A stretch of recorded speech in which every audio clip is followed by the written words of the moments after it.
Hey guys, tonight we are slipping on a heavy woolen habit, lighting a sputtering tallow candle, and stepping behind the imposing high walls of a medieval nunnery to see what really happens after lights out. We're going to peel back the layers of piety to find the very human, very messy, and sometimes very scandalous reality of women locked away from the world. You're going to smell the incense, feel the cold stone floors against your knees, and realize that human nature doesn't just stop existing because you've taken a vow. Honestly, with the limited diet, the freezing dormitories, and the waking up at 2 o'clock a.m. for prayers, you probably won't survive this.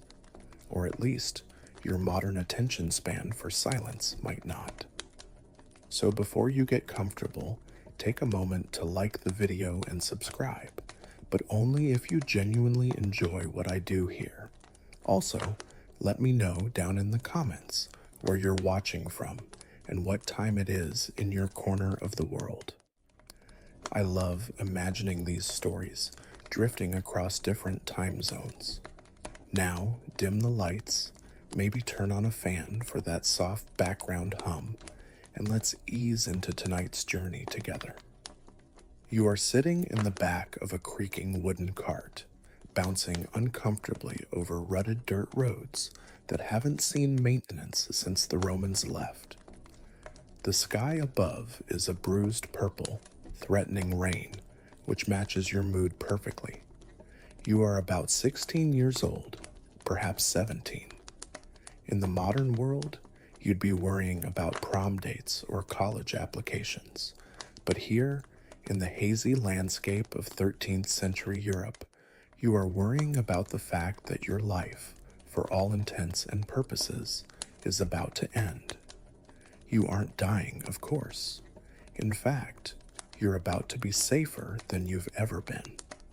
But as the cart crests the hill and the gray stone walls of the priory come into view, rising out of the mist like a jagged tooth, you feel a pit opening in your stomach. You are on your way to become a bride of Christ. It sounds romantic, doesn't it? A spiritual calling, a life of quiet contemplation. But let's be real for a second. You aren't here because you heard a divine voice whispering in your ear while you were milking the cows. You are here because of math. Simple, brutal, medieval economics.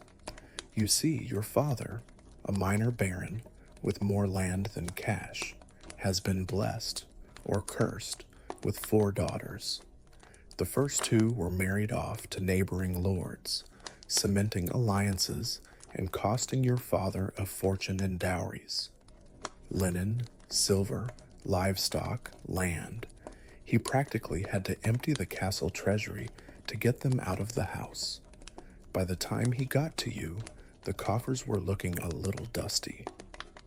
This is the mainstream historical reality that often gets glossed over in Sunday school. The medieval convent was frequently less of a spiritual retreat and more of a storage facility for surplus aristocratic women.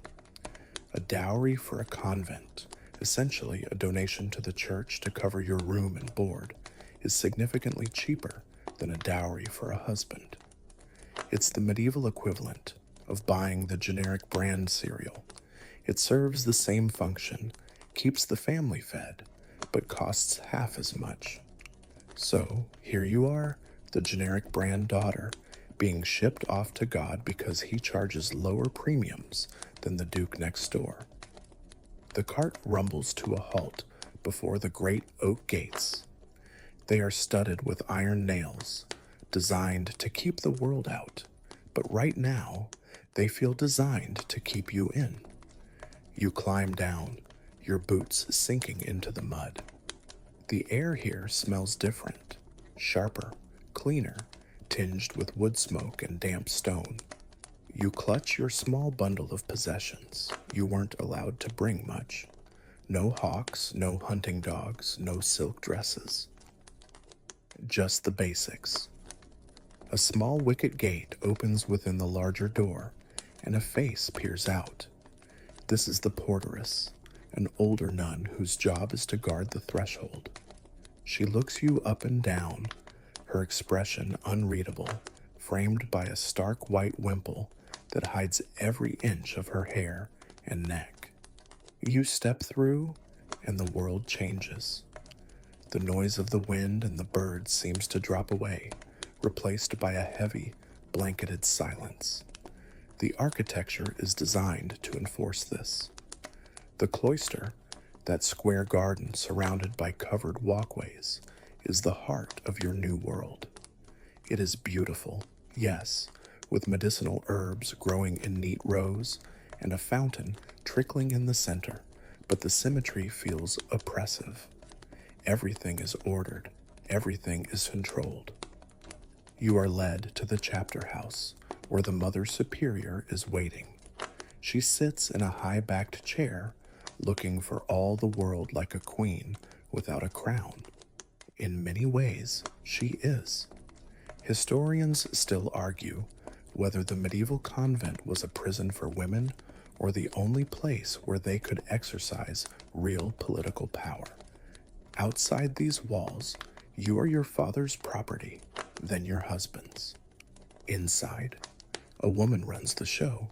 She manages the estates, balances the books, and dispenses justice. But right now, she just looks terrifying. She asks if you come of your own free will. You nod, because that's the line you rehearsed in the cart. Yes, Reverend Mother. It's a half-truth. You don't hate the idea of safety. You know that childbirth is the leading cause of death for women your age out there. Here, you won't die in labor. You'll just die of boredom. It's a trade-off. Then comes the transformation. You are taken to a small cell, a room scarcely bigger than a pantry.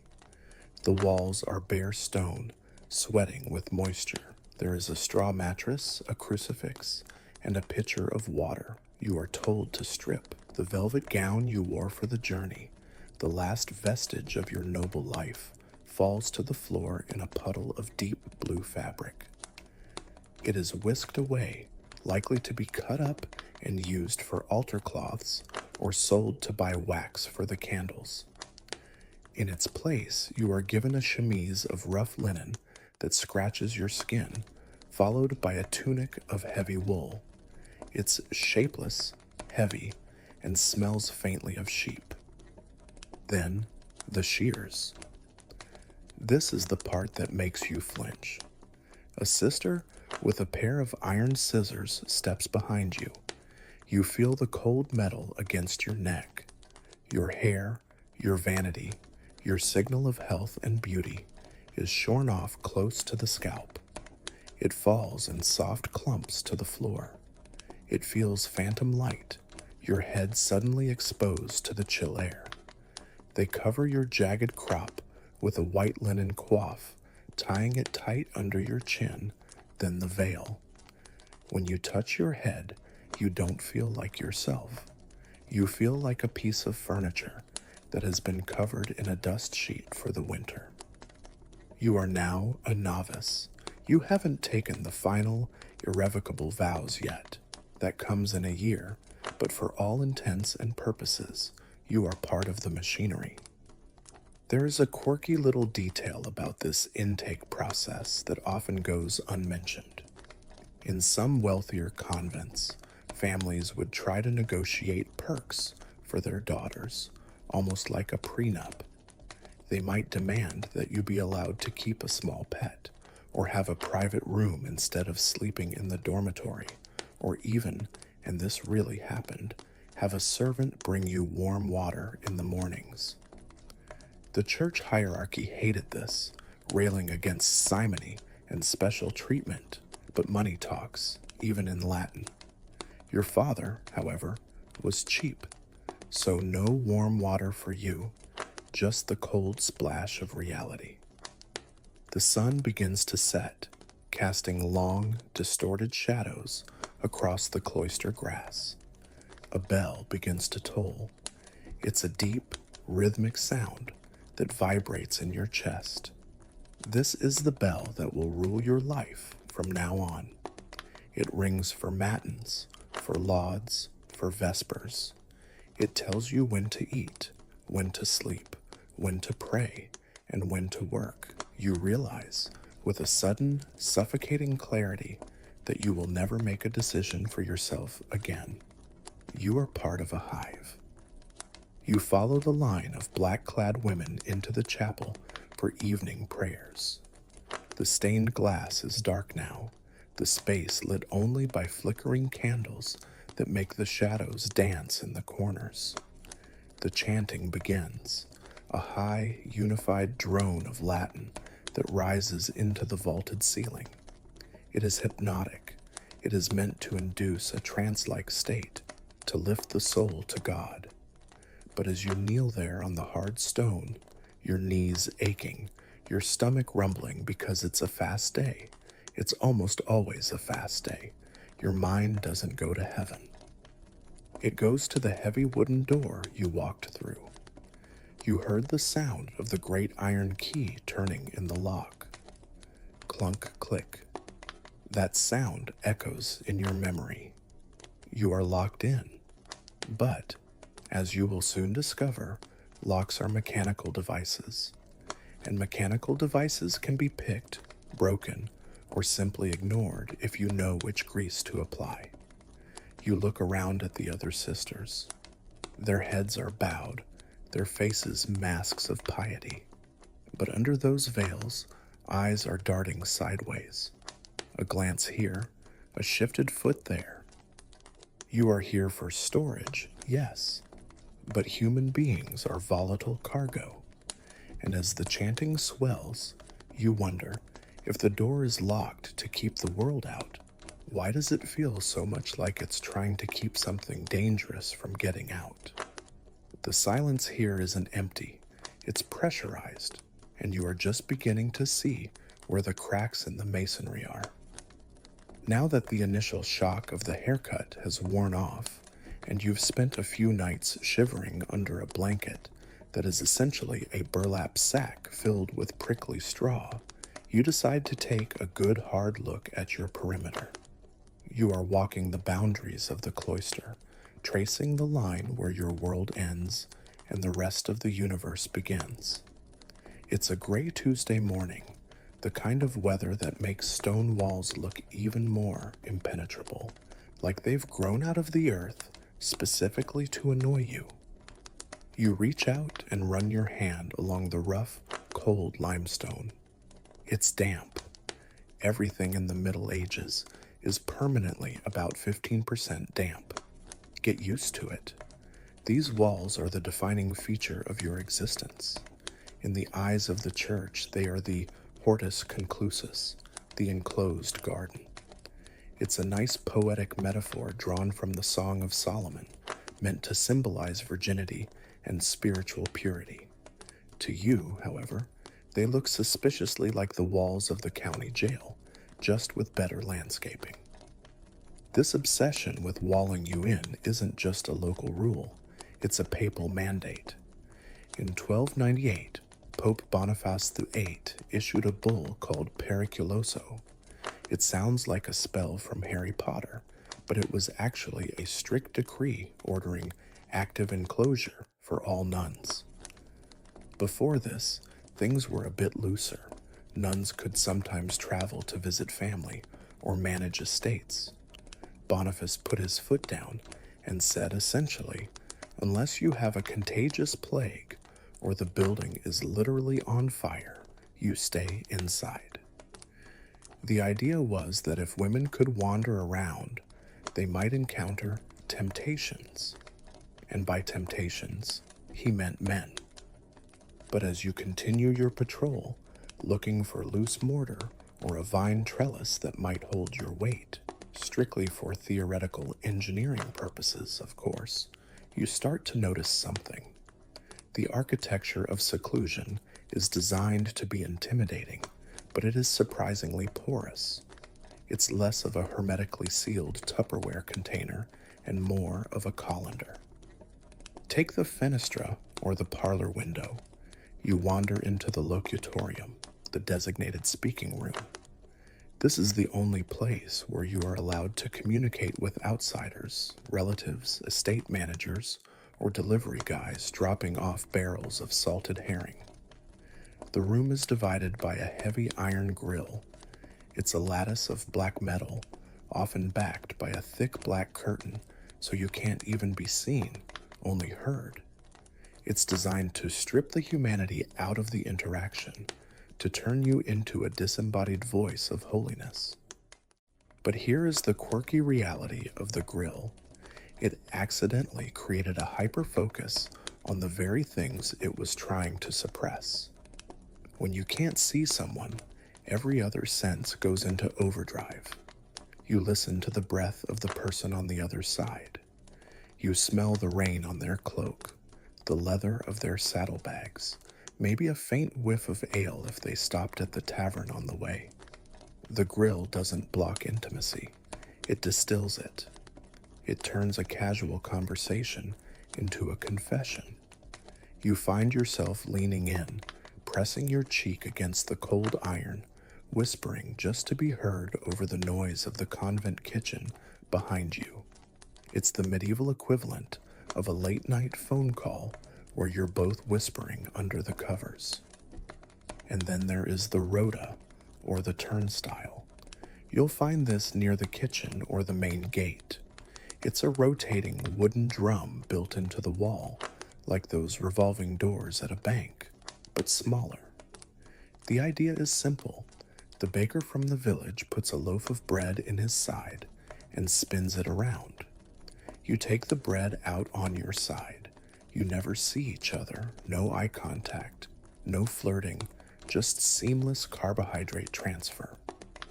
However, human ingenuity is undefeated when it comes to bypassing inconveniences. The turnstile becomes the main artery for contraband. It's meant for bread and candles, but it's the perfect size for a flask of wine, a spicy romance novel, yes, they existed, or a letter folded into a tiny square. It's the Amazon locker of the 14th century, but with more potential for scandal. You stand there watching a sister collecting flour, but you notice she lingers a bit too long, waiting for the drum to spin, her fingers drumming nervously on the wood. The architecture that blocks your body is absolutely terrible at blocking goods and services. As you loop back around to the garden, you look up. The walls are high, yes. Some are topped with broken glass or iron spikes to deter climbers. But look at the windows of the dormitory on the second floor. They face outward. In many convents, due to space constraints in crowded medieval towns, the nunnery walls were shared with the city walls or backed right up onto a public street. Historians still argue whether these architectural flaws were genuine oversights or a sort of don't ask, don't tell structural compromise. Did the architects really think a second-story window was a barrier? Because to a bored squire with a ladder and a reasonable amount of upper body strength, a second-story window is just a door that requires a bit of effort.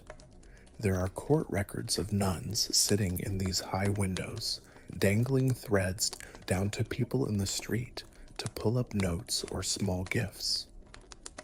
It's like Rapunzel, but with less hair and more frantic whispering. You realize that enclosure is more of a legal fiction than a physical reality. The walls are there to signal to the world that you are separate, but the sounds of the city drift over the top. You can hear the blacksmith hammering, the market criers shouting the price of eels, the laughter of children. You are adjacent to life, separated by 3 feet of stone, which is just close enough to be maddening. The ultimate irony of the architecture is that by trying to hide you, it makes you a mystery, and mysteries are fascinating. If you were just a girl walking down the street, nobody would look twice. But because you are behind a giant wall, hidden by a curtain Speaking through an iron grate, you become an object of curiosity. The wall doesn't just keep you in, it acts as a lens, focusing the attention of the outside world right on you. You lean back against a pillar in the cloister, watching the rain start to drizzle into the central fountain. The water ripples, distorting your reflection. You are safe here, protected by stone and iron. But as you look at the little wooden door of the turnstile, you see it twitch. Someone on the outside is spinning it, and for the first time you realize that the most dangerous part of this prison isn't that you can't get out, it's that the world is constantly trying to find a way in. You have survived the haircut, and you have mapped the perimeter, but now you are facing the true enemy of the cloistered life. It isn't the devil, and it isn't the Vikings. It is the schedule. If you thought your high school timetable was rigid, welcome to the divine office. You are now living in a world governed not by the sun, but by the bell. It divides your day into 8 distinct slices of prayer, beginning with matins at roughly 2:00 in the morning. Imagine this. You are in the deepest, most comfortable phase of sleep, that heavy, warm REM cycle where you're dreaming about eating a roast chicken that isn't boiled to gray mush. Then the bell clangs. It is aggressive. It is relentless. You have to drag yourself out of your straw mattress, fumble for your shoes in the pitch black because candles are expensive and not to be wasted, and shuffle into the freezing choir stalls. You stand there for hours. Literally hours. The mainstream historical fact here is that medieval nuns and monks were required to recite all 150 psalms every single week. That is a lot of Latin. Even if you know Latin, which depending on your education, you might only know phonetically, it becomes a wall of sound. Dominus vobiscum, et cum spiritu tuo. It's a drone, a hum, a vibration that settles into your bones. And this is where the trouble starts. You see, the human brain is a funny thing. It abhors a vacuum. When you deprive it of stimulation, when you force it to stare at the same stone pillar and repeat the same verses for the 4,000th time, it doesn't just shut down, it goes rogue. The medieval church actually had a name for this specific type of misery. They called it acedia, often personified as the noonday demon. It's a mix of boredom, listlessness, and a deep spiritual apathy. It's the feeling of looking at the clock, realizing only 2 minutes have passed since the last time you looked, and wanting to scream into your wimple. But you can't scream. You have to sing. So while your mouth is chanting, "Glory be to the Father," your mind is completely elsewhere. You start to notice things you shouldn't. You fixate on the back of Sister Margaret's head in the row in front of you. You notice she has a mole on her neck that moves when she hits the high notes. You start to hate that mole. You start to build an entire narrative around it. This is the danger of the wandering mind that abbesses were constantly warning against. They knew that a bored nun is a creative nun, and a creative nun is a liability. To keep yourself sane during the 3-hour stretch of lauds, you start exploring the margins of your prayer book. This brings us to a wonderfully quirky historical reality. Medieval manuscripts are full of doodles. You might be holding a solemn psalter, but if you look closely at the edges of the parchment, you see the boredom of the scribes and the readers staring back at you.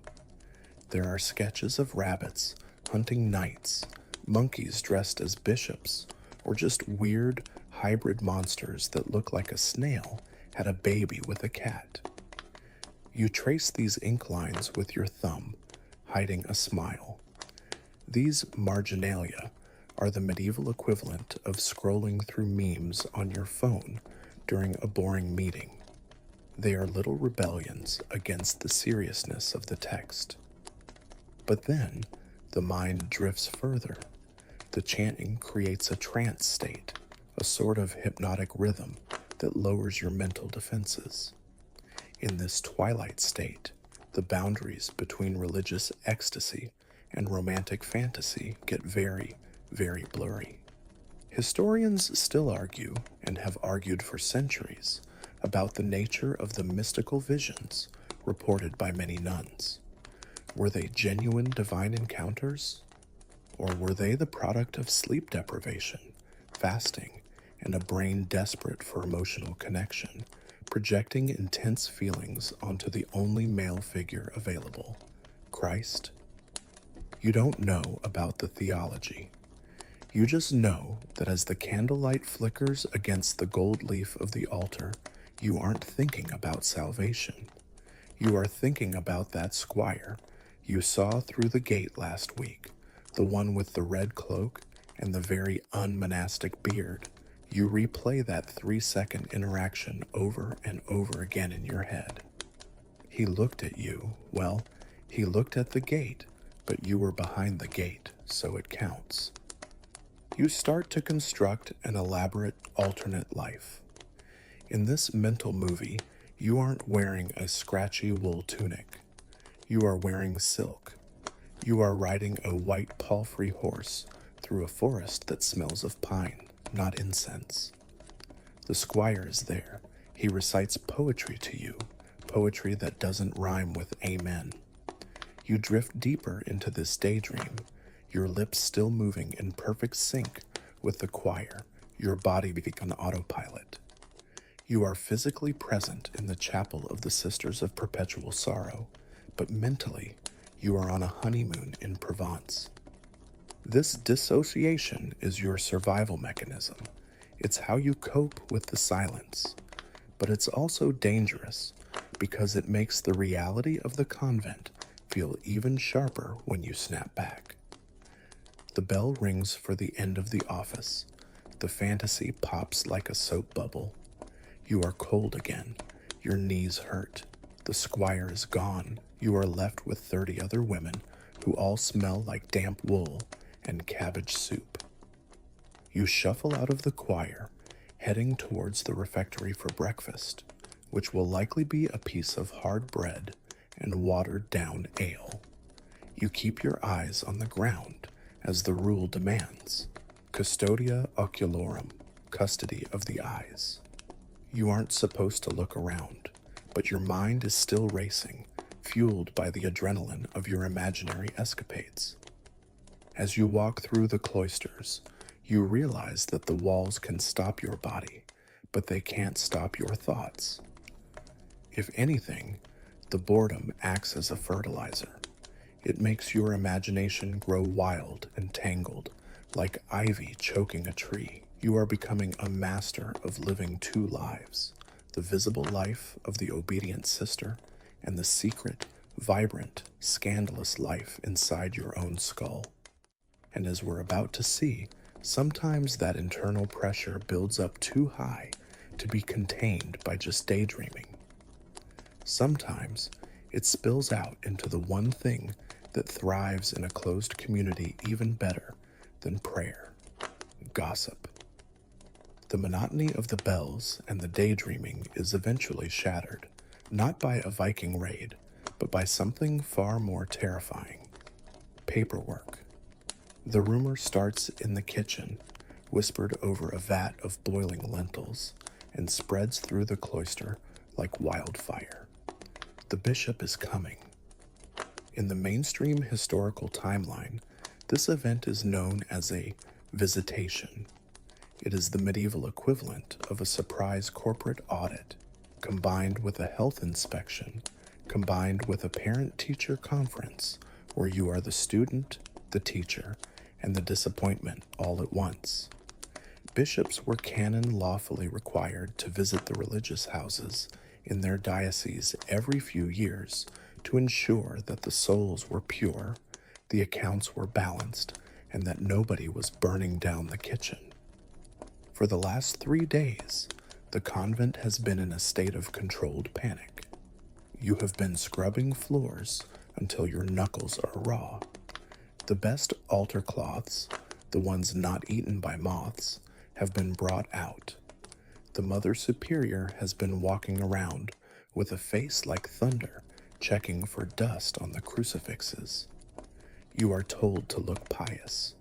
You are told to look happy, but not too happy, because excessive happiness suggests you aren't taking your penance seriously enough.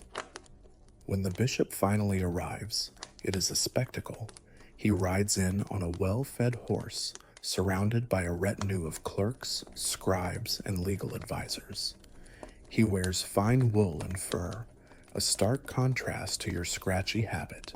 He smells of expensive soap and authority. He sweeps into the chapter house, takes the big chair, and the scrutiny begins. This is the part that makes your stomach turn over. The visitation isn't just a group pep talk. It involves private interviews. One by one, every nun is called in to stand before the bishop and his scribe. They are asked under holy oath to report any faults they have seen in the house. Essentially, the bishop is asking you to snitch. You sit outside the heavy wooden door, waiting for your turn. You can hear the murmur of voices inside, the scratch, scratch, scratch of the scribe's quill on parchment. That scratching sound is the soundtrack of your anxiety. It is recording every infraction, every slip-up, every secret. You look at the sisters sitting on the bench next to you. Sister Beatrice is staring at her feet. Sister Juliana looks defiantly at the ceiling. You know that Juliana hates Beatrice because Beatrice sings slightly off-key during Vespers. You realize with a sinking feeling that this is about to get very petty, very quickly. When you are finally called in, the room is cold. The bishop looks bored. He has done 3 of these this month. He asks you standard questions. Is the rule being followed? Is the food sufficient? Do you have any complaints? And this is where the floodgates open. You might think, given the holy setting, that the complaints would be about theological errors or spiritual doubts.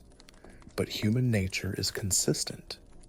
The records of these visitations, and we have thousands of them preserved in diocesan archives, read less like spiritual documents and more like the script of a reality TV show set in a dormitory. You stammer out a few safe answers, but the bishop presses you. He's heard rumors, and suddenly you find yourself spilling the tea. You tell him about how the prioress has a favorite dog, that she feeds roast meat while the sisters eat gruel. You mention that Sister Thomasina has been receiving secret letters from a mysterious cousin who visits a lot. You whisper about the fact that the lock on the garden gate is broken and hasn't been fixed for 6 months. The quirky fringe reality of these visitations is the sheer specificity of the grievances. Nuns complained that the beer was too thin. They complained that the younger sisters were too loud. In one famous record from a priory in England, the nuns complained that the prioress was selling off the convent's timber to pay for her own personal debts, and that she wore a ring that was definitely not a rosary. In another, a nun was reported for chattering like a magpie in the choir. The scribe dutifully writes it all down. Chattering like a magpie, it is immortalized in ink. But the most scandalous part, the part that makes the bishop sit up straighter, is the talk of illicit gifts. You mention, perhaps with a tinge of jealousy disguised as concern, that you saw a sister hiding a small chest under her bed. In the strictly communal life of a nun, private property is a sin. You own nothing, everything belongs to the house. So a private chest is a red flag. What's in it? A silver belt buckle? A silk scarf? A mirror? These items are contraband. They represent the world you left behind. They represent vanity, and more dangerously, they often represent a specific person on the outside who gave them to you. The bishop frowns. He whispers to the scribe. Item: Sister Joan is to be investigated for possession of worldly goods. As you leave the room, you feel a mix of relief and guilt. You have survived the interrogation, but now you have to go back out there and live with the women you just told on. The dinner in the refectory that night is the most awkward meal of your life. The silence is mandatory, as always, but tonight it feels heavy. Everyone is looking at everyone else, wondering, what did she say about me? Historians still argue whether these visitation records are entirely reliable. Are we seeing a true picture of a corrupt, rule-breaking convent? Or are we just seeing the squeaky wheels, the moment when frustrated, bored women finally had a chance to vent their annoyances to a powerful man? Is it possible that the nuns were exaggerating their sisters' faults to make themselves look better, or to settle old scores? It's the he said, she said of the Middle Ages, but with the threat of excommunication hanging over it. The aftermath of the visit is usually a set of injunctions. The bishop writes a list of rules you must follow to fix the problems. He orders the dogs to be removed. He orders the garden gate fixed. He orders the beer to be improved, a popular injunction, surprisingly. He orders that all secret chests be unlocked and their contents confiscated. He reads this list aloud to the assembled chapter before he rides away. It sounds strict. It sounds final. But as the dust from his horse's hooves settles back onto the road, you look around. The prioress is already rolling her eyes. Sister Thomasina is already slipping a note into her sleeve. The dog comes trotting back into the room, wagging its tail. You realize that the visitation is a piece of theater. The bishop has done his duty. He has inspected the troops. But he doesn't live here. You do. And the moment he is gone, the ecosystem of the convent, with all its little secrets, its hidden gifts, and its silent feuds, snaps back into place. The authority of the church is vast, yes, but it is distant. The authority of boredom and the need to make life bearable is immediate and present. As you walk back to your cell, you see a sister checking the pockets of her habit. She pulls out a small, shiny object, perhaps a brooch sent by a friend, and quickly tucks it into a crack in the stone wall. She catches your eye. You don't say anything. You just keep walking. You told the bishop what he wanted to hear, but you have to survive the next 3 years until he comes back. And in a place like this, secrets are the only currency you have. The tension of the inspection fades, replaced by the familiar, damp routine. But the awareness of those hidden items lingers. The bishop was looking for big sins, heresy, theft, apostasy. But he missed the small rebellions. He missed the way you and your sisters are quietly, subtly, reclaiming your individuality 1 inch at a time. And nothing says rebellion quite like what you're doing to your uniform.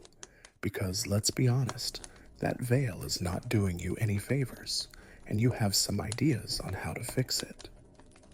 With the bishop's dust settled and his threats of fire and brimstone fading into the background noise of the daily liturgy, you might think the convent would return to a state of drab, colorless uniformity. You would be wrong, because once the immediate danger of an audit passes, another primal human instinct reasserts itself, one that is arguably stronger than piety and definitely more persistent than obedience: vanity. You are standing in the dormitory in the gray light of dawn. The air is freezing. It always is. But your mind isn't on the cold. It's on your reflection. Mirrors are technically forbidden, considered tools of the devil designed to trap you in the sin of narcissism. However, a polished pewter plate, a bucket of still water, or even a dark window pane works just fine if you angle your head right. And what you see in that reflection is a problem. The standard issue habit is a masterpiece of design, provided the design goal was to make a woman look as much like a shapeless sack of root vegetables as possible. The heavy wool tunic hides the waist. The scapular, that long apron-like strip of cloth hanging down the front and back, hides the hips. But the real offender is the wimple. This piece of starched white linen wraps under your chin and up the sides of your face, framing it in a severe, boxy oval.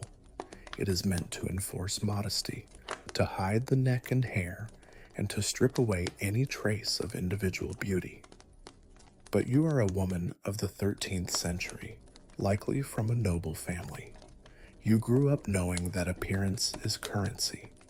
You know about silhouette, about fabric, about how a color can bring out your eyes. And just because you are married to the church doesn't mean you want to look like a dowdy ghost. So, you start to hack the uniform.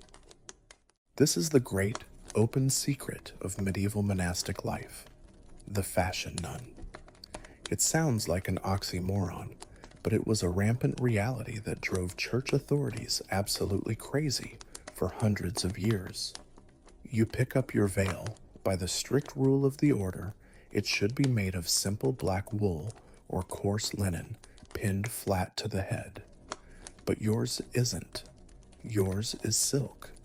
It's a sheer, diaphanous Bloseckic silk that you bartered for, or perhaps your aunt sent it to you hidden inside a hollowed-out loaf of bread.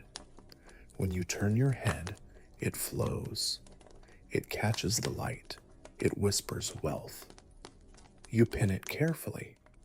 Instead of letting it hang limp, you use silver pins, another contraband item, to pleat it. You arrange the folds so they frame your face delicately, softening the harsh line of the wimple. Some of the bolder sisters in the choir go even further. They use wire or heavy starch to create the horned headdress look, shaping the veil so it dips in the middle and rises on the sides, mimicking the fashionable ladies of the court. It looks ridiculous to modern eyes, like a heart shape perched on your skull, but in the 1300s, this is the height of chic. The bishops scream about it. They write furious letters comparing these nuns to horned beasts of the apocalypse. You just think it gives you a nice profile. Then there is the matter of the forehead. In the Middle Ages, a high, broad forehead is the ultimate sign of beauty and breeding. It implies intelligence and nobility. Unfortunately, nature has given you a hairline that sits rather low. In the outside world, you would have plucked it. Here, in the sanctuary of the convent, you pluck it anyway. You sit on the edge of your bed, holding a pair of small iron tweezers. This is a painful ritual. You grab the tiny hairs at your temples and the top of your forehead and yank them out, one by one. Your eyes water, the skin turns red, but slowly you manufacture that high, regal brow. You rub a little oil on the exposed skin to make it shine. When you put the wimple back on, you pull it back just a fraction of an inch further than regulation allows, showing off that expanse of smooth, pale skin. It's a subtle signal, a way of saying, I may be a nun, but I am still a lady. Mainstream history tells us that nuns were defined by their rejection of the world. But if you look at the visitation records, the same ones we just talked about, they are full of complaints about immodest dress. We find accounts of nuns wearing tunics that are laced tight to show off their waists. We read about nuns wearing squirrel fur cuffs on their sleeves to keep their wrists warm and fashionable. We even find references to nuns wearing red stockings instead of the mandatory black or white. Red stockings. It's a scandalous pop of color hidden beneath the hem, invisible until you lift your skirt to step over a puddle. You finish dressing by putting on your belt. The rule says it should be a simple cord, symbolizing being bound to Christ. But you reach into your straw mattress and pull out a girdle of woven silk, embroidered with gold thread and finished with a silver buckle. You fasten it around your waist, pulling it snug. You hang your rosary from it, sure, but you also hang a small, perfumed pomander, a ball of spices to ward off bad smells. Then you pull the heavy folds of your tunic over it. No one can see the silver buckle, but you know it's there. You can feel the cold metal against your ribs. It changes the way you walk. You don't shuffle, you glide. Historians still argue about the motivation behind these fashion violations. Was it purely sexual, an attempt to attract the attention of the few men who entered the convent, like the priests or the estate workers? Or was it about class? Many of these women were aristocrats who were forced into a life of poverty they didn't choose. Holding on to silk veils and silver buckles might have been a desperate attempt to maintain their identity, to remind themselves and the other nuns that they were high-born. It wasn't just about looking pretty, it was about not disappearing. You splash some cold water on your face, no soap, that's a luxury, and head out to the cloister. As you walk, you scan the other sisters. It's a subtle, silent fashion show. You notice that Sister Catherine has clearly starched her wimple, so it stands out like a crisp white fan. You see that Sister Isabel is wearing shoes of soft leather, not the rough hide boots provided by the cellarer. You catch the glint of a gold ring on a finger that isn't the wedding band of the order. There is a camaraderie in this disobedience. You catch Sister Catherine's eye. She glances at your silk veil. You glance at her starched wimple. A tiny, almost imperceptible nod passes between you. It's a recognition of the shared resistance. You are all inmates here, but you are inmates with style. The bell rings for terce, the mid-morning prayer. You fall into line, hands folded inside your sleeves, eyes cast down. To an outsider, to a peasant watching from the fields, you look like a dark, unified column of holiness, a flock of blackbirds. But inside the formation, it's a different story. You are a group of women who have plucked, pinned, and laced your way into a compromise between God and vanity. As you kneel in the choir stalls, the silk of your veil brushes against your cheek. It's soft. It feels like a caress from the world you left behind. The prioress glares at you from her high seat. She knows. She probably has a silk veil of her own locked in her chest. The chanting begins, and you sing the psalms of humility while wearing the fabrics of pride. And honestly, you've never felt more devout than when you know your forehead looks absolutely enormous. But looking good is only half the battle. You have the outfit, you have the attitude, but you are still trapped in a building with no men, or at least no eligible men. However, there is one man who is contractually obligated to listen to you, to understand you, and to keep your secrets. And as we head towards the confessional, you're about to realize that the most dangerous intimacy in the convent isn't physical, it's emotional. You leave the dormitory, your illicit silk veil safely hidden under the regulation wool, or perhaps you've left it on, feeling daring, and head towards the darkest, most secluded corner of the chapel. It is time for confession. If the visitation was a corporate audit, this is your weekly therapy session.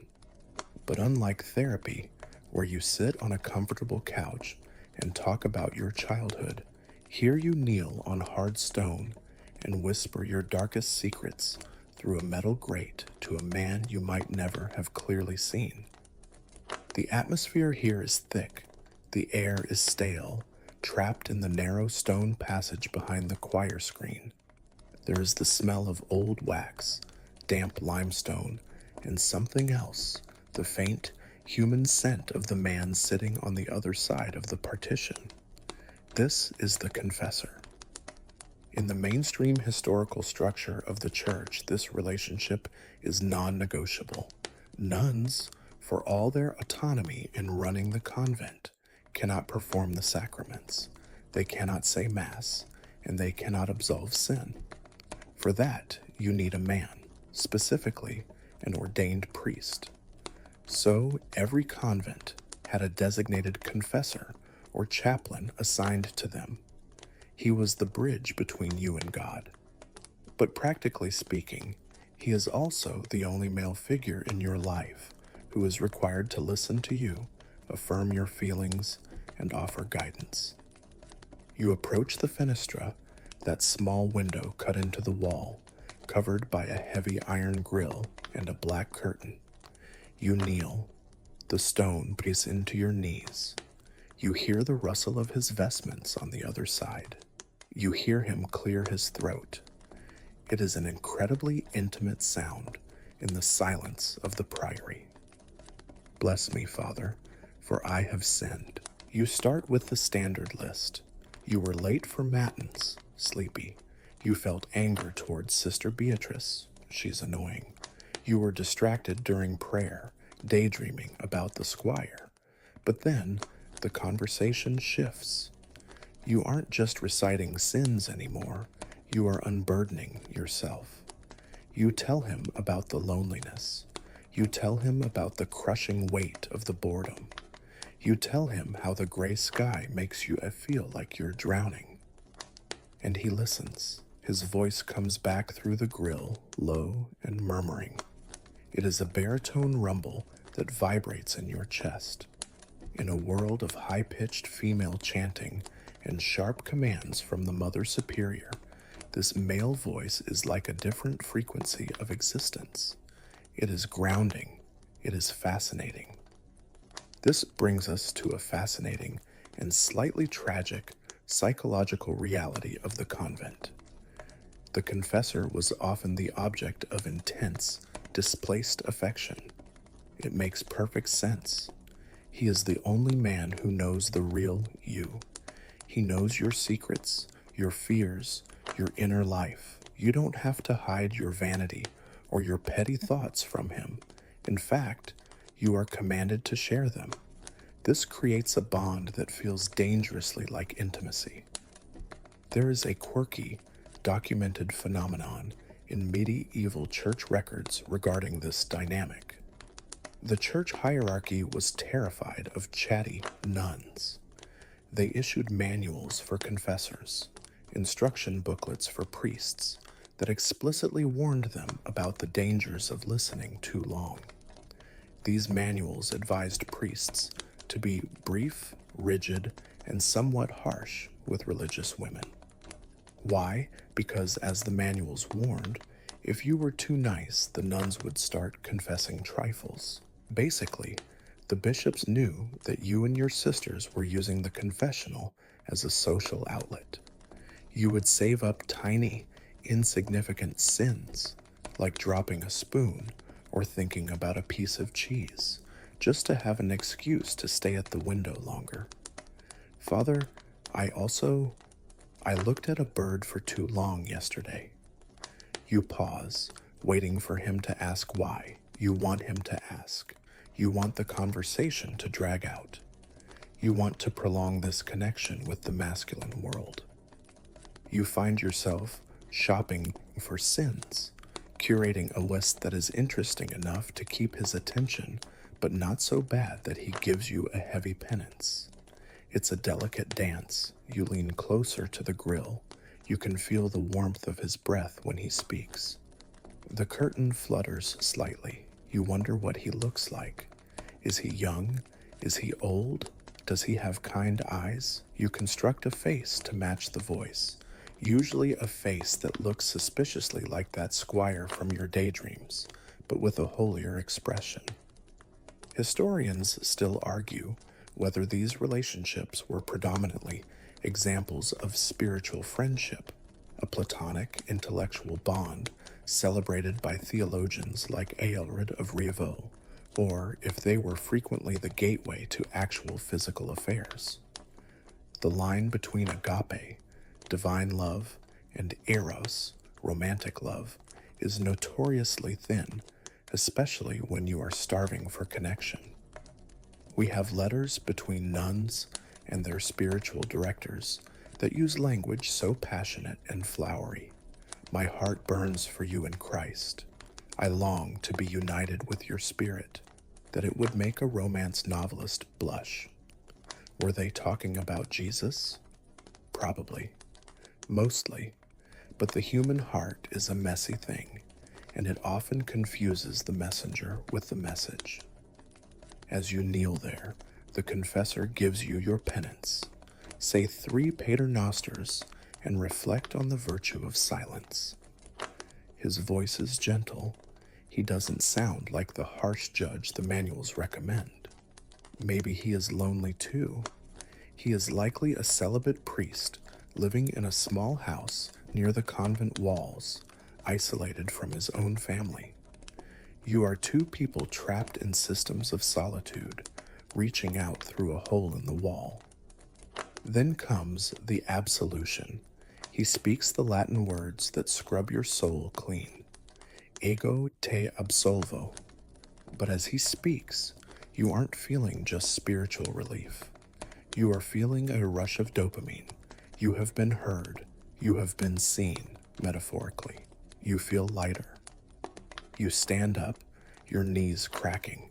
You linger for a second, hoping he might say something personal. Good night, sister. Take care of that cough. Anything. But the shutter on his side slides closed with a definitive wooden thud. The connection is broken. You are alone again.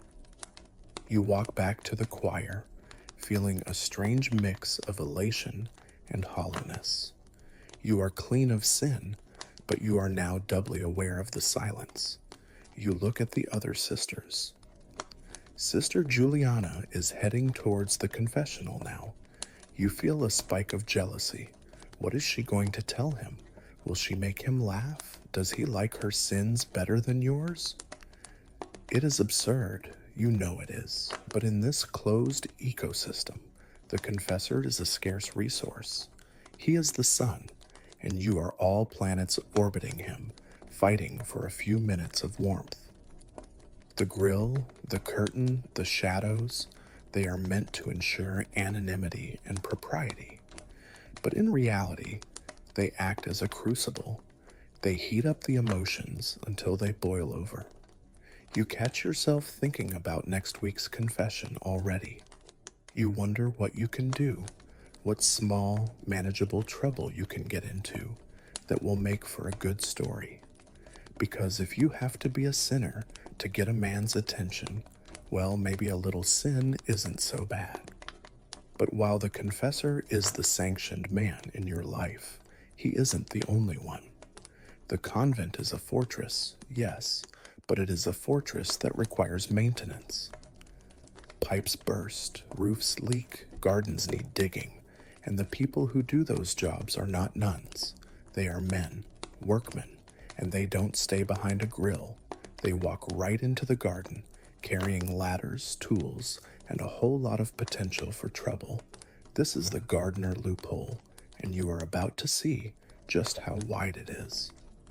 So, you've had your spiritual needs met by the confessor, even if it was through a metal grate that made you feel like you were ordering fast food at a drive-thru. But while the soul is eternal, the roof over your head is definitely not. We have to remember that a medieval convent isn't just a spiritual idea, it is a physical collection of drafty, aging buildings. Stone cracks, lead pipes burst, wood rots, and as much as the Mother Superior might wish it were so, you cannot pray a leaky roof back into watertight condition. You need a guy with a ladder. This is the gardener loophole, or more broadly, the maintenance exception. It is the one clause in the strict rule of enclosure that allows a living, breathing, non-clerical male to walk right through the front gate and into your sanctuary. And let me tell you, when the local carpenter shows up to fix the choir stalls, the energy in the convent changes instantly. It shifts from silent contemplation to repressed curiosity in about 3 seconds flat. You are working in the convent garden. This is one of your daily chores, ora et labora, pray and work. You are pulling weeds from a patch of turnips that look discouraged by the weather. Your hands are muddy, your back aches, and you are bored out of your mind. Then you hear the gate creak. Enter the workman. Let's call him Will. Will is not a knight in shining armor. He is a guy from the village wearing a stained leather apron and carrying a bag of tools that clank as he walks. He has dirt under his fingernails and probably smells like sawdust and unwashed linen. In any other context, you wouldn't look twice at him. But here, in this world of women, wool, and wax, Will is a rock star. He is a biological novelty. He is a disruption to the visual landscape. Strictly speaking, Will is not supposed to be left alone. The rules are very clear on this. Mainstream historical records show that whenever a workman entered the enclosure, he was supposed to be shadowed by an ancient and discreet sister, essentially a chaperone who is too old for romance and too grumpy for nonsense. So, Sister Agnes is assigned to watch him. Sister Agnes is 80 years old, walks with a cane, and has a tendency to doze off if she sits in the sun for more than 5 minutes. This is a security flaw you have already noted. Will sets up his ladder against the garden wall to fix to some loose masonry.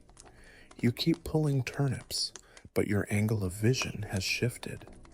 You are watching him out of the corner of your eye. You watch the way he lifts the hammer.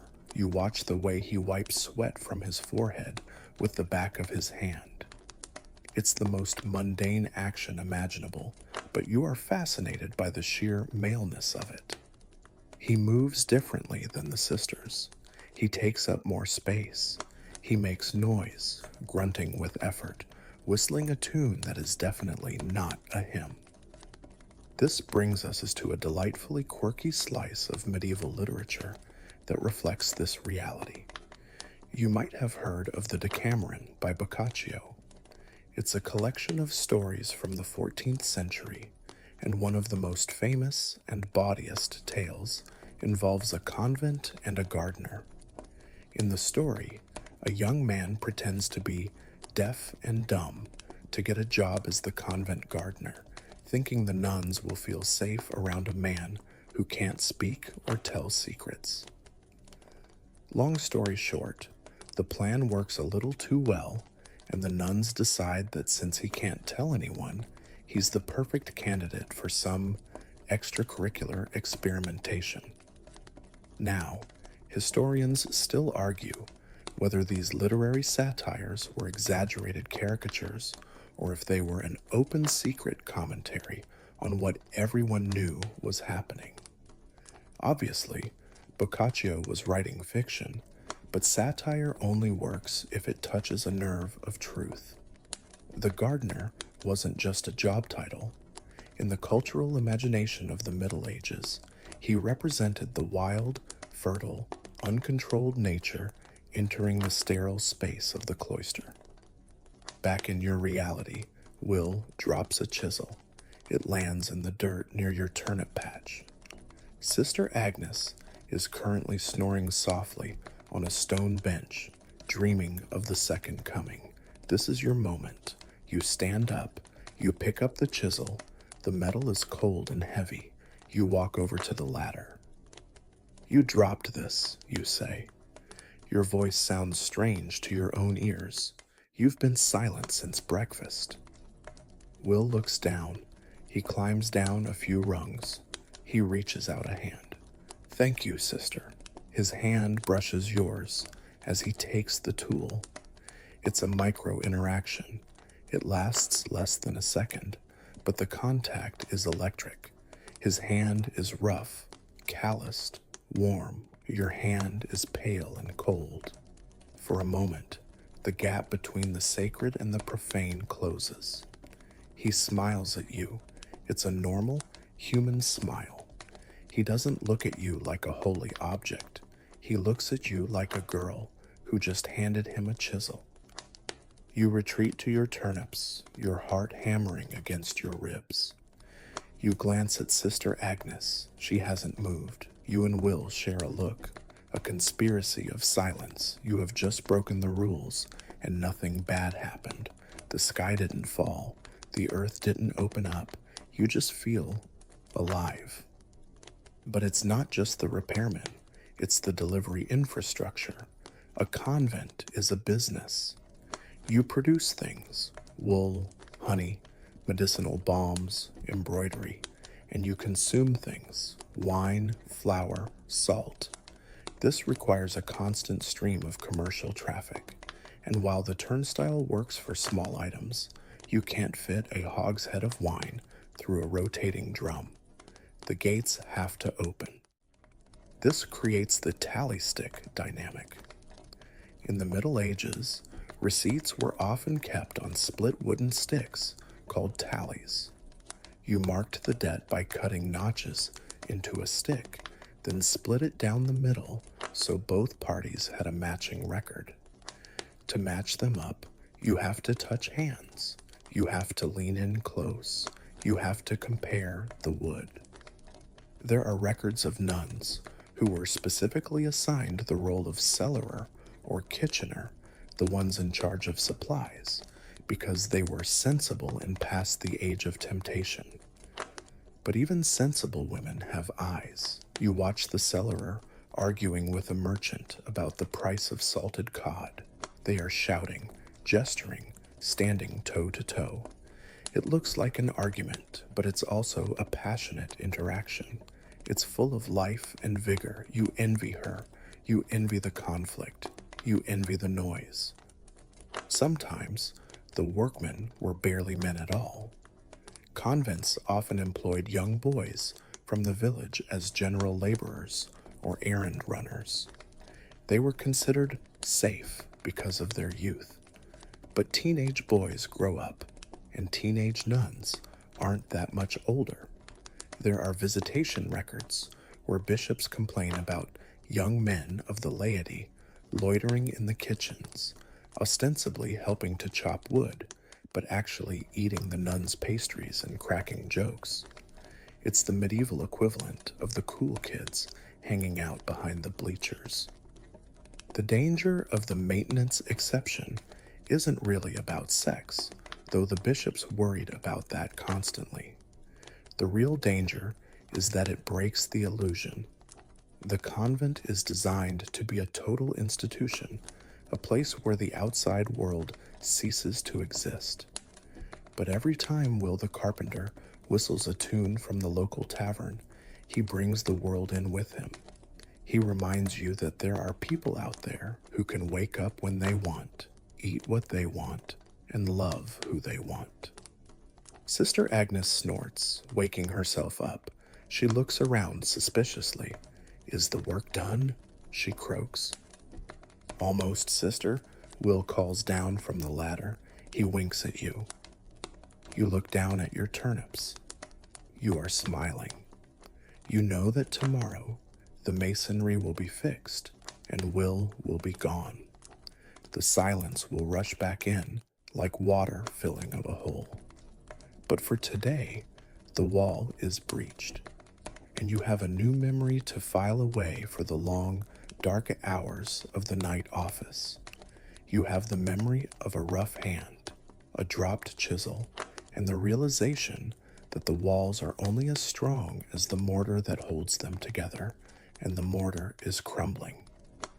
But what if you don't want to wait for the roof to leak to have a conversation?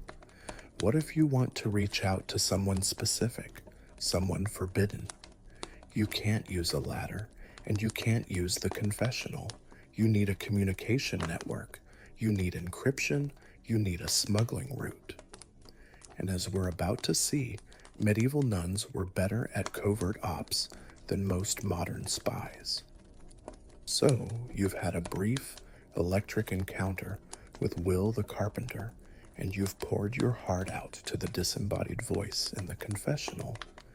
But these are fleeting moments. You want something more permanent. You want a conversation that lasts longer than a Hail Mary. You want to send a message to the outside world, maybe to a cousin, a lover you left behind, or that handsome squire you saw through the gate, and you want a reply.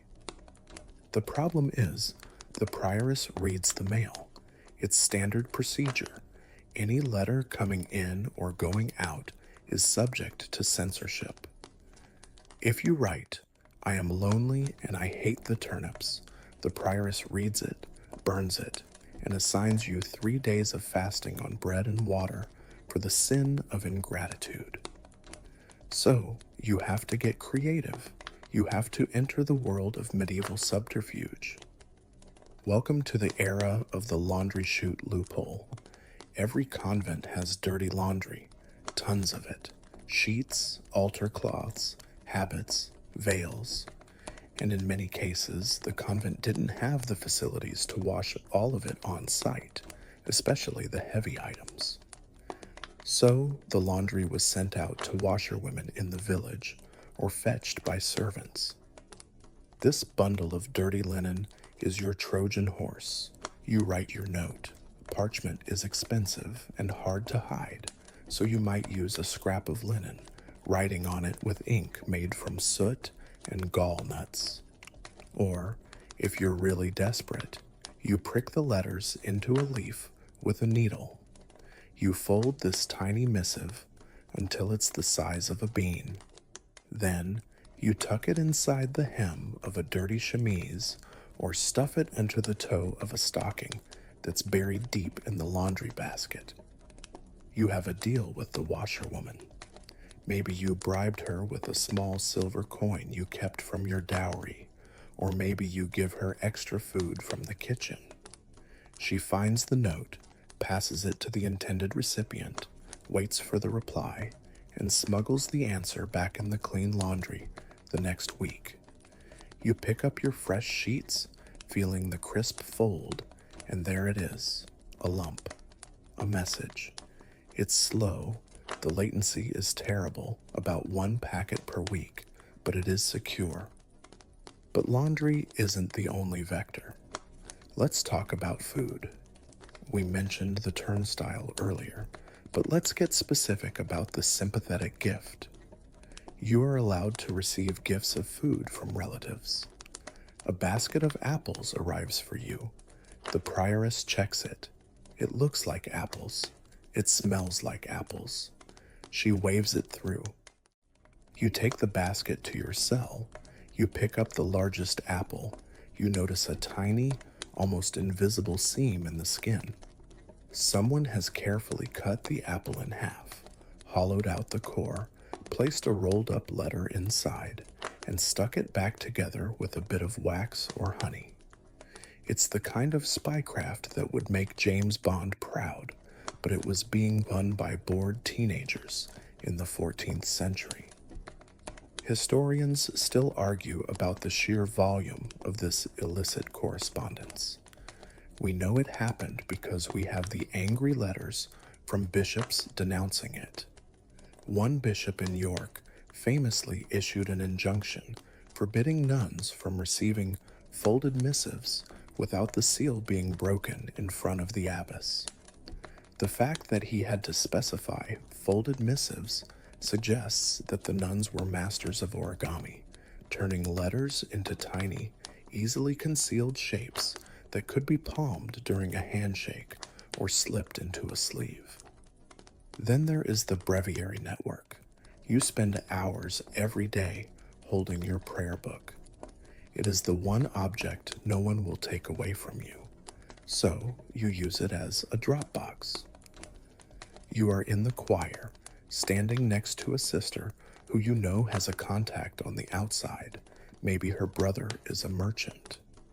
You slip a note between the pages of her psalter during the chanting. She takes it, passes it to her brother during a visitation, and the message is out.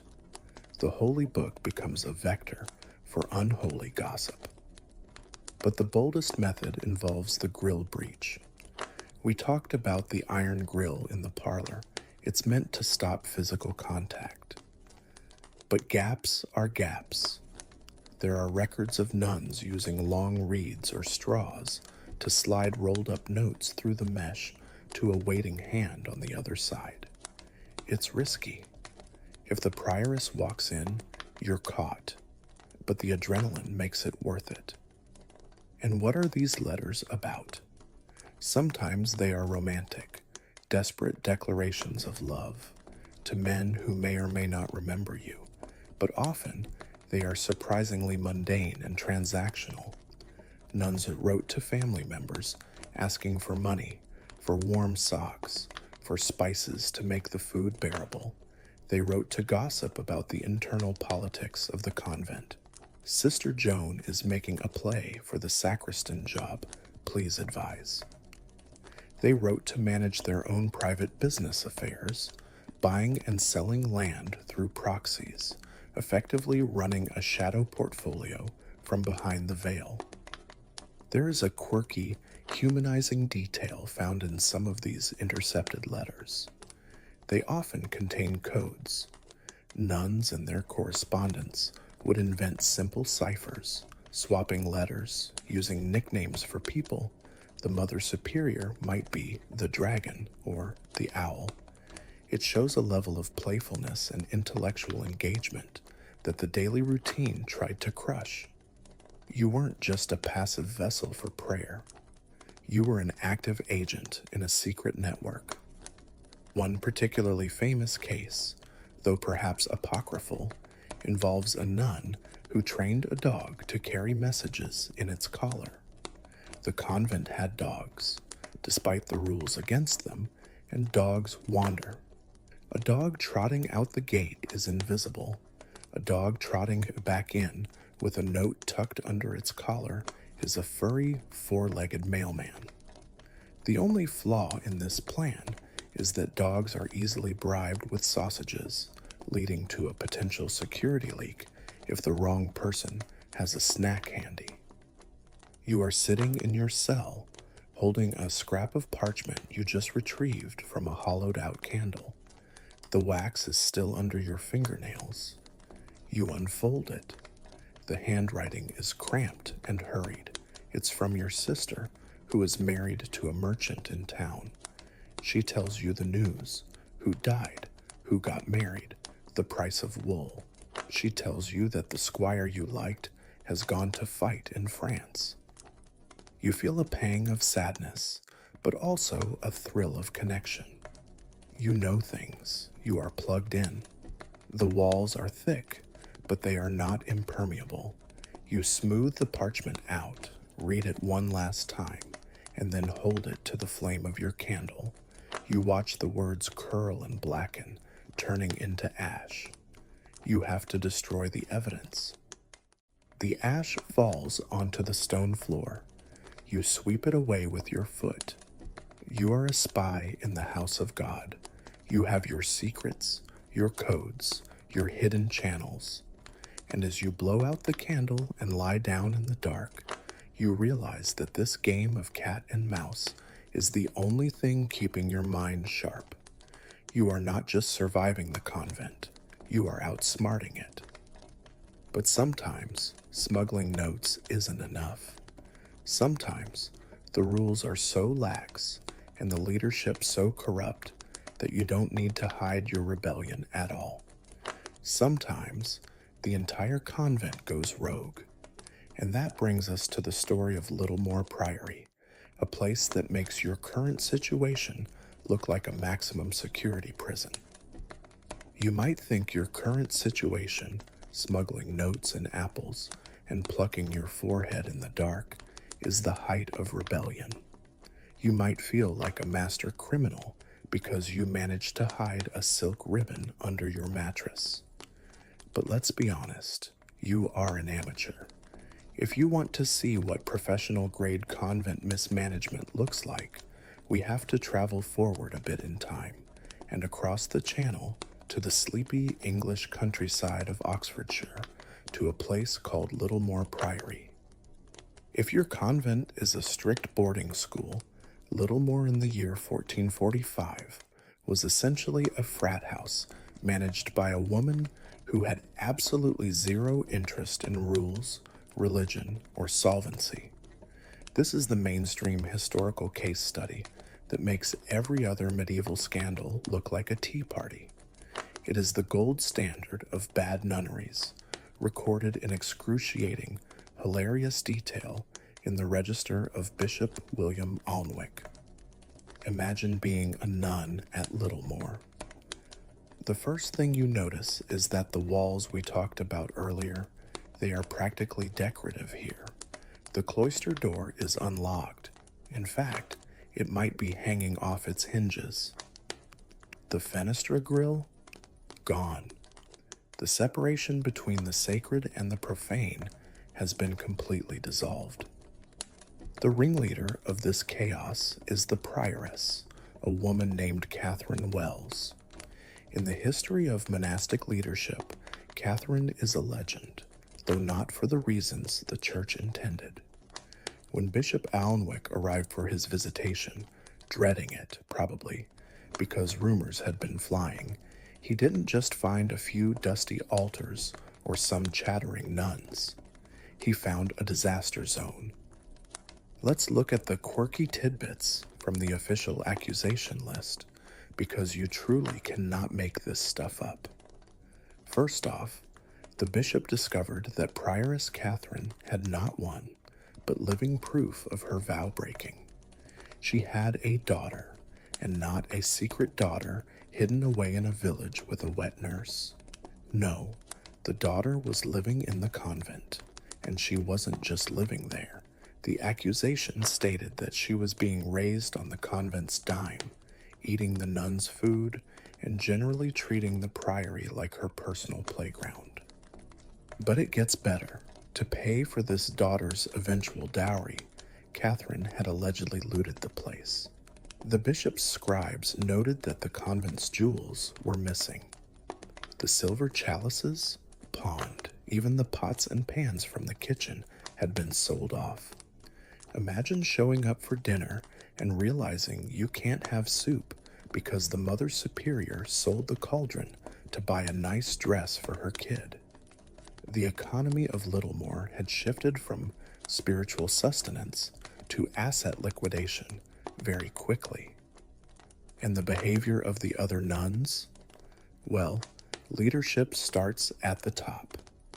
With Catherine treating the rule of Saint Benedict as a vague suggestion, the sisters decided to follow suit. The visitation record notes that the nuns refused to sleep in the dormitory. Why sleep in a cold communal room when you can take a private guest room and invite friends over? They were accused of eating meat every day, a big no-no, drinking wine late into the night, and my personal favorite accusation, playing and romping in the cloister with young boys and clerks from the nearby town. The Latin word used often implies wrestling or roughhousing. Just picture that for a second. You have nuns in full habits tackling choir boys on the lawn while the prioress is busy pawning the silverware. It's a scene of total, joyous anarchy. It sounds like a Monty Python sketch, but it was a serious legal proceeding.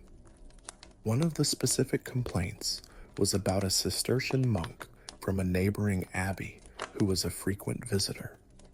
Apparently, he and the nuns would go into the bell tower together. The excuse? They were checking the bells. This is the Gardner loophole taken to its absolute, absurd extreme. Oh, we're just inspecting the structural integrity of the rope, Bishop. Nothing to see here. Historians still argue about how we should interpret the Littlemore scandal. Was Catherine Wells a monster of depravity? Or was she just a desperate woman trying to run a failing institution with no money? Some scholars suggest that many small priories were incredibly poor, and selling off the family silver was the only way to buy food. The strict rules of the church were designed for wealthy houses that could afford to be enclosed. For a poor house like Littlemore, maybe romping with the locals was just networking, or perhaps a way to get donations. There is also the argument that the bishop's scribe might have exaggerated. Medieval misogyny was real, and men loved to paint women in power as chaotic and immoral. But the sheer volume of the accusations against Catherine and the testimony from her own nuns, who were clearly tired of her selling their dinner plates, suggests that Littlemore really was a special kind of mess. You might wonder what the punishment was for turning a house of God into a party hostel. In a modern job, Catherine would be fired, sued, and probably jailed. In 1445, the bishop was surprisingly powerless. He issued strict injunctions. He yelled a lot. He officially deposed her from office. But here's the kicker: she refused to leave. Catherine Wells essentially squatted in her own convent. She stayed on as prioress for years after being told to quit. Why? Because the convent was so poor and so scandalous that nobody else wanted the job. It's the ultimate job security. Be so bad at your job and ruin the company so thoroughly that no one else is willing to take over. She eventually died in office, presumably still owing money for the pots and pans. As you sit in your comparatively well-run convent, where the prioress is strict but at least hasn't sold your bed, you feel a strange mix of horror and admiration for the ladies of Littlemore. They stopped pretending. They looked at the heavy doors, the silence, and the rules, and they just said, no. They chose chaos. They chose life. They chose to be human, with all the messiness that entails, right there in the shadow of the altar. The story of Littlemore is a reminder that the Middle Ages wasn't a monolith of piety. It was a patchwork of people trying to get by. Sometimes that meant praying for hours. Sometimes it meant wrestling a monk in the garden. It validates your own small rebellions. If Catherine Wells could hide a baby and pawn a chalice, surely you can get away with that letter you hid in the laundry. But deep down, you know that Littlemore is an anomaly. Most convents aren't like that. Most are prisons of routine. And while breaking the rules inside the walls is fun, eventually, the walls themselves start to feel closer and closer. The game of hiding notes and stealing glances loses its thrill. You don't want to break the rules anymore. You want to break the lease. You start to think about the ultimate escape, not just sneaking out for an hour, but leaving forever. But you can't just walk out. You are legally and spiritually bound to this place. If you leave, you are an apostate. You will be hunted down and brought back in chains. Unless they stop looking for you, unless they think you're already gone. You start looking at the layout of the cemetery. You start eyeing the heavy wooden effigies. You start wondering, how hard would it be to convince the world that you are dead?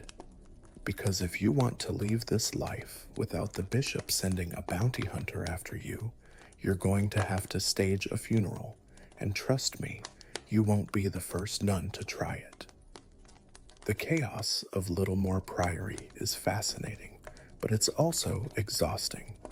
Living in a constant state of anarchy requires a lot of energy, and honestly, you aren't looking for a frat party.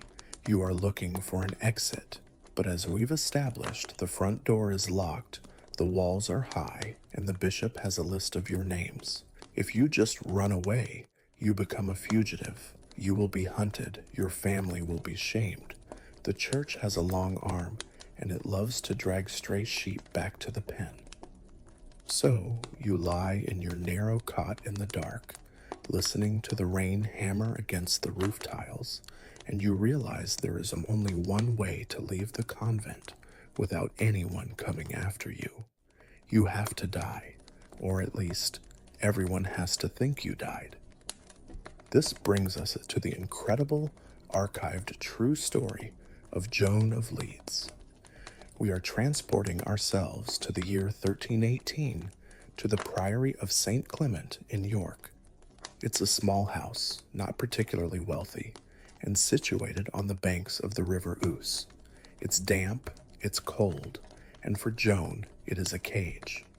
But Joan has a plan that is so audacious, so cinematic, that if you saw it in a movie, you'd say it was unrealistic. The mainstream historical fact here is solid as a rock. This isn't a rumor. We know about this because the Archbishop of York, a man named William Melton, wrote a furious letter about it. In his register, which still survives, he outlines exactly what Joan did. He writes that she impudently cast aside the propriety of religion and, this is the best part, simulated a bodily illness. Imagine the acting performance required. You, Joan, start complaining of a stomach ache, then a fever. You stop eating. You moan loudly during the night, keeping the other sisters awake. You rub chalk on your face to look pale. You are fully committed to the role of dying nun number 1. The infirmary sister frets over you, bringing you herbal broths that you secretly pour into the chamber pot when she isn't looking. But here is where the plan gets technical. You can't just disappear. You need a body. In a modern prison break, you might stuff pillows under the blanket to fool the guards during a bed check. Joan went significantly further. She needed a prop that would pass inspection during a funeral. This is the quirky, fringe detail that makes this story legendary. Archbishop Melton's letter describes how she created a dummy in her own likeness. He calls it a simulacrum. Now, the records don't give us the exact blueprints, but we can reconstruct the medieval special effects. You are in the convent storeroom, likely with the help of a few conspirators, because you cannot pull this off alone. You take a sack and fill it with straw for volume, but straw is too light. A dead body has dead weight, so you add rocks. You wrap the whole thing in a heavy shroud. You might even go as far as carving a crude face out of wood or wax, just in case the veil slips during the procession. It doesn't have to be perfect. It just has to look human-shaped in the flickering candlelight of a church. You are essentially building a scarecrow, dressing it in your spare habit, and tucking it into your deathbed. The night of the escape is a blur of adrenaline. You, the real you, slip out of the infirmary. You shed the holy habit that you've hated for years. Maybe you have normal clothes stashed away, or maybe you just run in your undergarments until you meet your contact. Meanwhile, back in the convent, the body is discovered. The sisters gather around. They weep. They pray. They prepare Joan for burial. Historians still argue about the logistics of the burial itself. Did the other nuns know? It seems impossible that the women washing the body wouldn't notice that Joan was made of burlap and gravel. This suggests a wider conspiracy. Perhaps the entire priory was in on it. Maybe they were all tired of Joan's complaints and were happy to help her pack. Or perhaps the body was immediately placed in a coffin and nailed shut, bypassing the washing ritual due to a contagious disease excuse. Either way, a funeral is held. The priest chants the requiem. Incense is swung. The coffin is lowered into the consecrated ground of the convent cemetery. Dirt is shoveled on top. As far as the church, the state, and the tax collector are concerned, Joan of Leeds is dead. Requiescat in pace. Except Joan is not resting. Joan is roughly 30 miles away in the town of Beverly, and she is definitely not living a life of quiet contemplation. According to the furious archbishop, she had fled to live with a man named John of Shrewsbury. The letter explicitly states she was seduced by indecency and carnal lust. This reveals the human motivation that often gets scrubbed from sanitized history. Joan didn't leave because she had a theological disagreement with the Pope. She left because she wanted a boyfriend. She faked her own death, traumatized her sisters, and mocked the sacraments, all to move in with a guy named John. It is a romantic comedy plot with very high stakes. The story only comes to light because, inevitably, someone spotted her. Medieval England was small. People traveled. Someone from York likely went to Beverly for the market, saw a woman buying turnips who looked suspiciously like the late Sister Joan, and thought, wait a minute, didn't I go to her funeral last month? The rumor mill started turning. The gossip reached Archbishop Melton. You can imagine his reaction. It's not just that a nun ran away, it's the theatricality of it. It made him look like a fool. He issued a mandate demanding her return. He used language that was positively thunderous, ordering that she be returned to the convent, by force if necessary, to undergo penance. But here is the open scholarly debate. We don't know if they ever caught her. The trail goes cold after the Archbishop's letter. Did she and John flee to another county? Did she change her name again? Did she eventually get dragged back to St. Clement's, forced to endure years of fasting and shame? Or did she get away with it, living out her days as a laywoman, laughing every time she heard a church bell ring? There is something deeply satisfying about the ambiguity. In a system designed to track and control every aspect of a woman's life, Joan found the one loophole that couldn't be closed, the assumption of death. She used the church's own rituals against it. The funeral, the shroud, the solemnity, these were the tools of her liberation. As you lie in your own bed, thinking about Joan, you feel a smirk tugging at the corner of your mouth. The dummy trick is risky, sure. You need rocks, straw, and friends. But it proves that the wall is only a barrier if you agree to play by the rules of the living. However, most nuns didn't have the nerve of Joan of Leeds. Most didn't have a John of Shrewsbury waiting with a getaway horse. Most were stuck, and for those who stayed, but still indulged in the carnal lust that Joan ran towards, a much more complicated problem arose. Faking a death is hard, but hiding a life, hiding a pregnancy, while living in a dormitory with 30 other women, wearing a habit that is essentially a fitted sheet, and being inspected by a prioress every day, that is a logistical nightmare that makes building a straw dummy look like child's play. And yet, it happened constantly. You look down at your own stomach in the dark. You aren't pregnant. At least you don't think so. But the fear is always there for those who take the gardener loophole too seriously. Because if you get caught with a child, you can't exactly claim it's a sack of rocks. Joan of Leeds had the right idea with her straw dummy. It was a clean break. But for you, the problem isn't that you want to leave. It's that a part of the outside world is growing inside you, and unlike a letter hidden in a hollow apple, you can't just burn this evidence in a candle flame. You are facing the absolute logistical pinnacle of convent anxiety, the concealed pregnancy. This is the scenario that keeps abbesses awake at night and fills the visitation records with frantic Latin scribbles.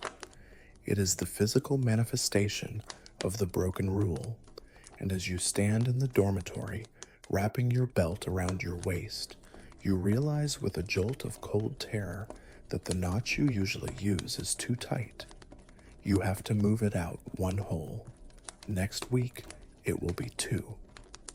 The mainstream historical reality is that nuns got pregnant. It happened. We have the letters of remission from the Pope forgiving sisters for lapses of the flesh. We have the fines levied against convents for incontinence. But the gap between conception and detection is about 6 to 7 months of high-stakes improvisation. You are now playing a game of biological hide-and-seek where the penalty is public humiliation and a life of penance. Your first line of defense is the habit itself. For once, the fashion of the 13th century is on your side. The monastic tunic is voluminous, designed to obscure the female form. It hangs from the shoulders, not the waist. If you are careful, if you stop belting it so tightly, and if you hunch your shoulders a bit to create more drape in the fabric, you can hide a lot of sins in those folds. You become a master of angles. You stop standing in profile. You carry things in front of you constantly. A basket of laundry, a stack of books, a sheaf of wheat. You become sister carrying stuff. You learn to walk differently, smoothing out the telltale waddle that kicks in around month 5. You tell the other sisters you have hurt your back working in the garden, which explains the new, stiff posture. But the visual disguise is the easy part. The physiological betrayal is harder to manage. Morning sickness in a communal dormitory is a nightmare. When you wake up at 2 o'clock a.m. for matins and feel the bile rising in your throat, you can't just run to a private bathroom. There are no private bathrooms. There is a communal latrine block and sound travels. So, you invent a medical history. This is where the medieval understanding of the body becomes your accomplice. In a world where medical science is a mix of astrology and guessing, vague symptoms are your best friend. You complain of dropsy, a catch-all term for swelling. You complain of a cold stomach or an imbalance of humors. You tell the infirmarian, the nun in charge of health, that the Lenten fast has upset your digestion. She nods sympathetically. She gives you ginger or peppermint she doesn't suspect because she doesn't want to suspect. This is a crucial psychological component of the concealment, willful blindness. The scandal of a pregnant nun is so damaging to the reputation of the house that nobody wants to see it. If Sister Mary looks a little thicker around the middle, the other sisters will subconsciously convince themselves it's just winter weight or too much bread, because the alternative is too messy to deal with. However, as the months drag on, you might get desperate. You start looking at the garden differently. You aren't looking for turnips anymore. You are looking for chemistry. The convent garden is a pharmacy. It is stocked with herbs for healing, but some of those herbs have dual purposes. There is a quirky, slightly dark botanical reality here. Most medieval gardens grew Ruta graveolens, or common rue. It's a bitter herb used for salads and warding off plague. But in higher doses, it is a powerful emmenagogue. It stimulates blood flow to the uterus. It was the medieval Plan B. You walk past the rue bush, you see the blue-green leaves. You know that if you brew a strong enough tea, it might solve your problem. But you also know it might kill you. The line between a dosage that ends a pregnancy and a dosage that stops your heart is very, very thin. You reach out, touch a leaf, and then pull your hand back. The risk is too high. You are going to have to see this through. As you enter the third trimester, the infirmary strategy becomes your endgame. You cannot give birth in the dormitory. The scream of labor is a sound that cannot be explained away as a stomachache. You need isolation. So, you stage a medical crisis. You collapse in the choir. You fake a contagious fever. You claim you have the sweating sickness. The goal is to get admitted to the infirmary and, crucially, to be placed in the quarantine room. You need the door shut. You need the other sisters to be afraid to come near you. This is where you need an accomplice. You can't do the actual birth alone. You need water, towels, silence. Usually, this accomplice is a trusted friend, a biological sister who is also in the convent, or sometimes the infirmarian herself. You confess to her. She is horrified, but she is practical. If the bishop finds out, the convent gets fined, and she might lose her position. So she helps you hide it to save the institution. The night comes. The pain starts. And this is the most terrifying part of the experience, silent labor. You have to endure the contractions without making a sound. You bite down on a piece of leather or a rolled-up towel. You grip the sides of the bed until your knuckles turn white. You are fighting your own body's urge to vocalize. Every gasp, every moan must be swallowed. Outside the heavy oak door, the convent is sleeping. If you scream, the game is over. When the child is finally born, the relief is instantly replaced by a new, frantic logistical problem: disposal. Not in the grim sense, though historians still argue about the dark rumors of infant skeletons found in convent walls during archaeological digs, but in the sense of relocation. You have a living, crying baby in a place where children are forbidden. You have a narrow window of time before dawn. The baby is wrapped in a bundle of cloth. Your accomplice takes it. This brings us to the turnstile drop. The same rotating drum used to bring in wine and cheese is now used to send a life out. The baby is placed in the turnstile or passed through the garden gate to a waiting party. Perhaps the father, perhaps a servant, paid to take the child to a wet nurse in a distant village. The baby is gone. The room is cleaned.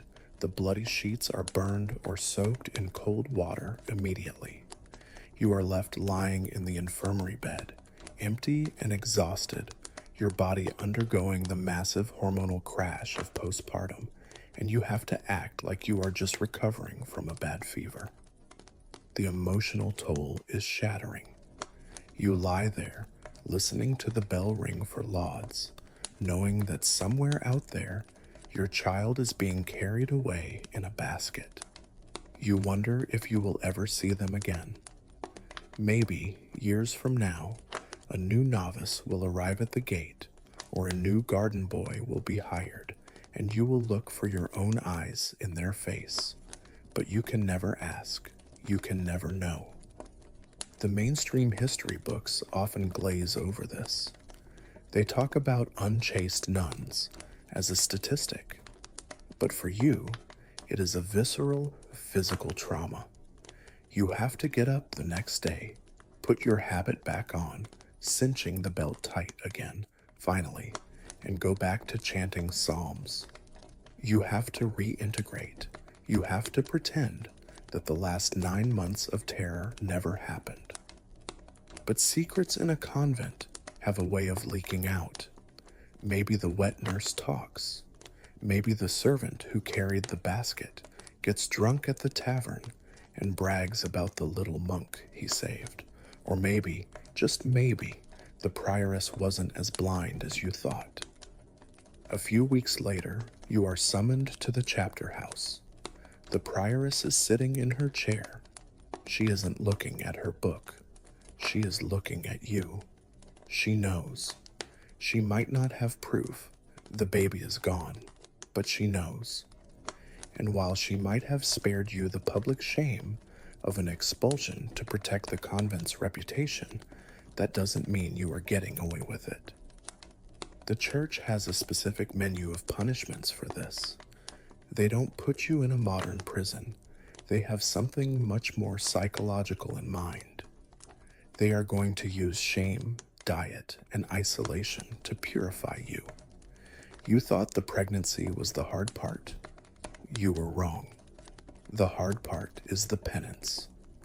And as the prioress points a bony finger at the floor in front of her, you realize your time in the prison within a prison is just beginning. The secret is out, or at least, the suspicion is strong enough that the prioress has decided to make an example of you. You are standing in the chapter house, the administrative heart of the convent. The morning sun streams through the stained glass, casting colorful pools of light on the stone floor, but you are feeling very gray. This is the chapter of faults, a daily meeting that is equal parts business strategy session and public shaming ritual. In the mainstream historical practice of monasticism, this is how justice is dispensed.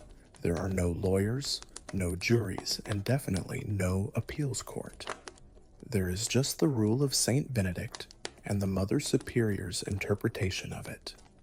You stand in the center of the room. The other sisters sit along the walls on wooden benches. They look at their hands. They look at their feet. They are relieved it isn't them. The prioress reads your list of infractions. Maybe she doesn't mention the baby explicitly. That would be too scandalous for the public record. Instead, she charges you with grave disobedience, conspiracy, and carnal wanderings. It sounds vague, but everyone in the room knows exactly what carnal wanderings means. It means you took the gardener loophole a little too literally. Then comes the sentencing. You might expect something out of a horror movie, Iron Maidens, racks, or branding irons. But the reality of medieval convent punishment is far more bureaucratic and honestly more humiliating. The church prefers to break your spirit through awkwardness and diet restrictions rather than breaking your bones. First, you are assigned the lowest place. This is a literal demotion. In a convent, seniority is everything. You sit according to when you arrived. By stripping you of your rank, the prioress sends you to the very end of the line, behind the newest, youngest novices. You, a woman of 25 with years of experience, are now taking orders from a 14-year-old girl who doesn't know how to fold a napkin. It is petty, and it is infuriatingly effective. Then comes the diet. You are put on the bread and water regimen, but it's not just about what you eat, it's how you eat it. While the other sisters sit at the long table, enjoying their pottage and ale, you are made to sit on the floor in the center of the refectory. You have no table, you have no cloth. You eat your dry crust of bread off the cold flagstones like a dog. This brings us to a wonderfully specific and quirky historical punishment, the lantern of shame.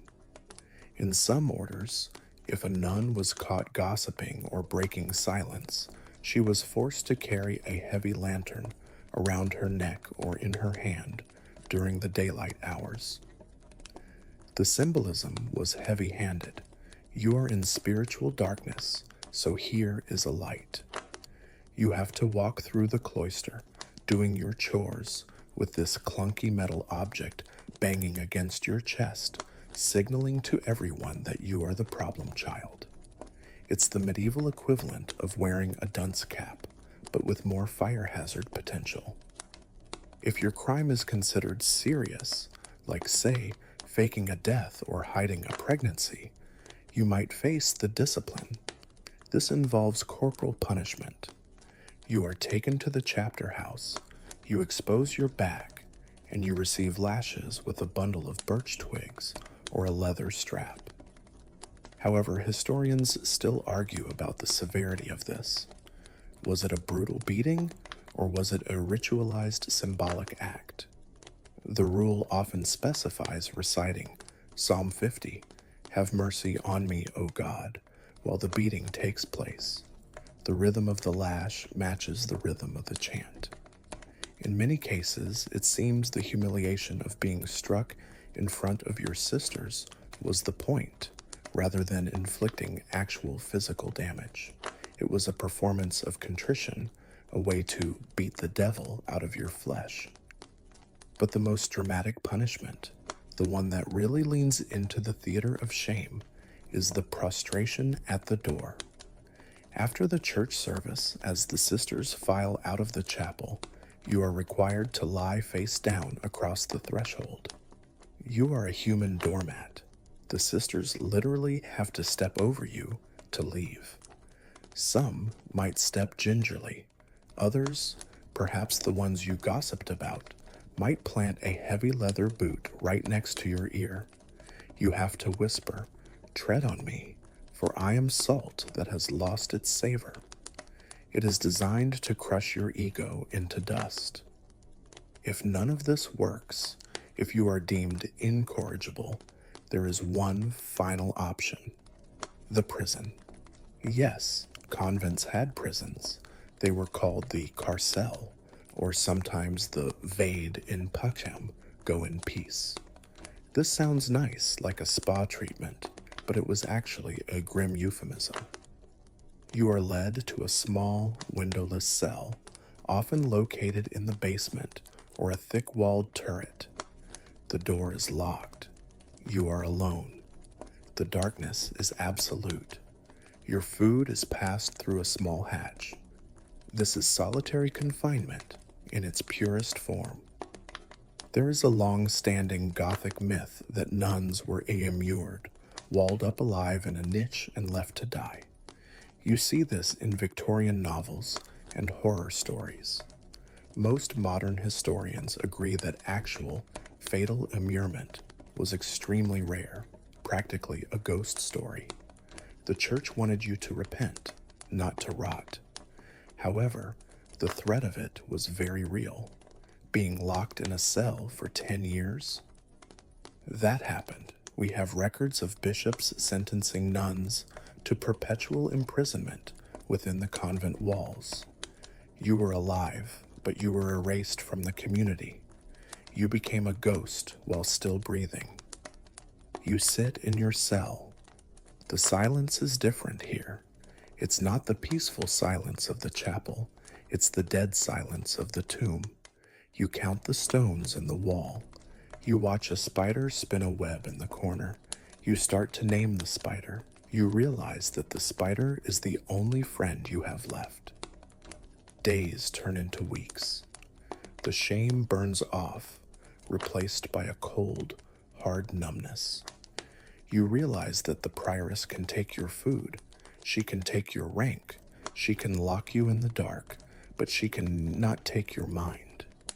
In the dark, your memory becomes vivid. You replay the touch of the gardener's hand. You replay the sound of your baby's cry. You hold on to these sins because they are the only things that feel real. The punishment is meant to break you, to make you docile, but for some, it has the opposite effect. It calcifies you.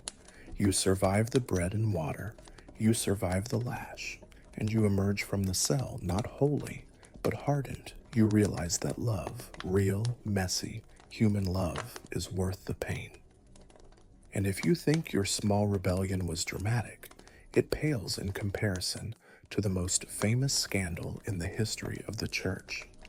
You are just a nameless nun in a drafty cell. But there was one woman who took this conflict between vows and passion and turned it into a legend that set Europe on fire. Her punishment wasn't a cell, it was a tragedy that broke two brilliant hearts. You close your eyes in the dark and think of Heloise. As you sit in the damp darkness of your cell, waiting for the lay sister to shove a bowl of pottage through the hatch, you realize you are part of a very long, very sad tradition. You are not the first woman to be locked away for loving the wrong person, and you certainly won't be the last. In the silence, you find yourself meditating not on the Virgin Mary, but on the patron saint of heartbroken nuns, Heloise d'Argenteuil. If your story is a quiet domestic drama about a gardener and a turnip patch, the story of Heloise and Peter Abelard is the blockbuster tragedy of the Middle Ages. It is the story that proves, once and for all, that stone walls do not a prison make, nor iron bars a cage, but they sure do make a relationship complicated. Let's transport ourselves back to 12th century Paris. It's a boom town of intellectualism. The air smells of mud, unwashed scholars, and dangerous new ideas. Enter Peter Abelard. He is the rock star of the medieval philosophical world. He's brilliant, he's arrogant, and he knows it. He attracts crowds of students just by standing on a street corner and talking about logic. Then there is Heloise. She is the niece of a canon named Fulbert. She is young, but she is frighteningly smart. In a time when women were often illiterate, she is reading Latin, Greek, and Hebrew. She is a prodigy. Abelard hears about her and decides he wants to be her private tutor. He maneuvers his way into her uncle's house. The arrangement is simple. He teaches her philosophy. She gives him room and board. But as Heloise herself later wrote, there were more kisses than words. My hands strayed oftener to his bosom than to the pages. They fell into a passionate, consuming affair right under the uncle's nose. It wasn't just physical, it was a meeting of two massive intellects. They were the power couple of the Latin Quarter. The mainstream historical climax of this affair is brutal and well known. Heloise gets pregnant. They have a child. And in a move that proves they were absolute nerds, they name the boy Astrolabe. Yes, like the scientific navigation instrument. It's the medieval equivalent of naming your baby graphing calculator, or GPS. It is a quirky, wonderful detail that shows just how unique their worldview was. They marry in secret to appease her angry uncle, but the secret gets out. The uncle, feeling dishonored and believing Abelard is trying to dump Heloise in a convent to save his career, hires a group of thugs. They break into Abelard's room at night and castrate him. It is a shocking, violent act that shatters their lives. Abelard, humiliated and physically altered, decides to become a monk at the Abbey of Saint Denis. He orders Heloise to take the veil, and this is the key point. She doesn't want to. She has no vocation. She doesn't feel a calling from God. She feels a calling from Abelard. But because he asks her to, she enters the convent of Argenteuil. She takes the habit not as a bride of Christ, but as a martyr for love. Years pass. They are separated. Abelard is off being a grumpy monk and getting charged with heresy. Heloise is rising through the ranks to become an abbess. She eventually founds her own community, the Paraclete. To the outside world, she is the model of piety. She is an administrator, a leader, a mother to her nuns. But then the letters begin. This correspondence is one of the most astonishing documents in human history. Abelard writes a memoir called the Historia Calamitatum, the story of my misfortunes, which is basically a long list of complaints about how hard his life is. Heloise reads it, and she writes back. You might expect a nun writing to a monk to sound spiritual. Dear brother in Christ, I hope your prayers are going well. Nope.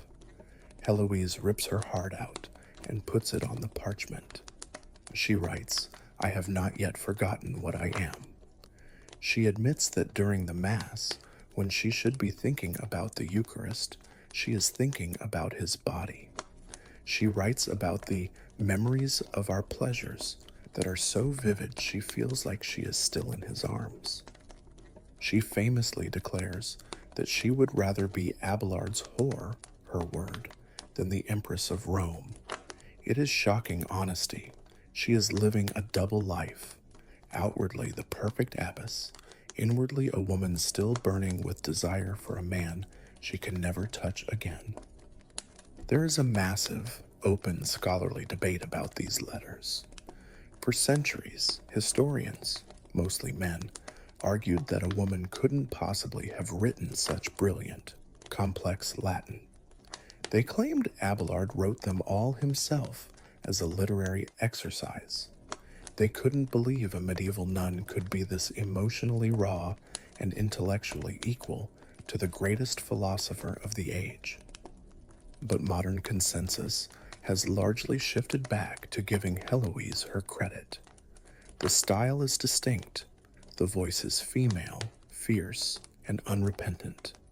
It is the voice of someone who looked at the convent walls and said, You can have my body, but you cannot have my mind. What makes Heloise your personal hero as you sit in your cell is her refusal to be ashamed. The church told her that her love was a sin. Abelard himself, in his replies, tries to shut her down. He tells her to stop talking about the past, to focus on Jesus, to accept their fate as God's will. He becomes her spiritual director, trying to sanitize their history. Heloise politely but firmly refuses to let him off the hook. She accepts his direction. She runs the convent. She prays for him, but she never, ever says, I'm sorry I loved you. She holds on to that love as a sacred thing, independent of the church's rules. She creates a space inside her own head where the chapter of faults cannot touch her. There is a legend, perhaps apocryphal but beautiful, that when Heloise finally died, decades after Abelard, she was buried in his tomb. The story goes that when they opened the crypt to lower her body in, the skeletal arms of Abelard opened to receive her. It's a Gothic fantasy, sure, but it speaks to how the world viewed them, as a force that even death couldn't separate. Today, if you go to Père Lachaise Cemetery in Paris, you can see their tomb. It's covered in flowers, often left by lovers.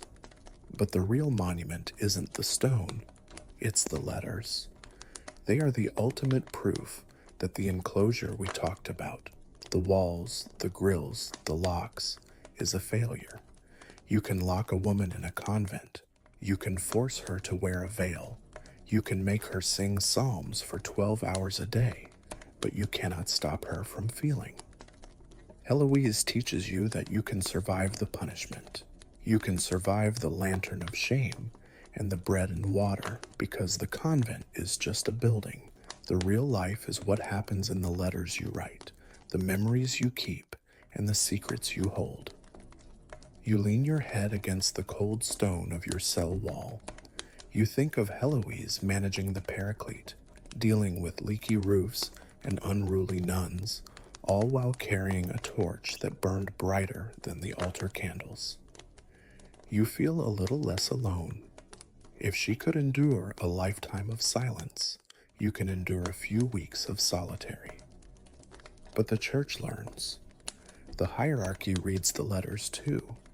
They see the chaos of Littlemore, the tricks of Joan of Leeds, and the passion of Heloise, and they realize that the current system is too leaky. The gardener loophole is too wide. The grills are too porous.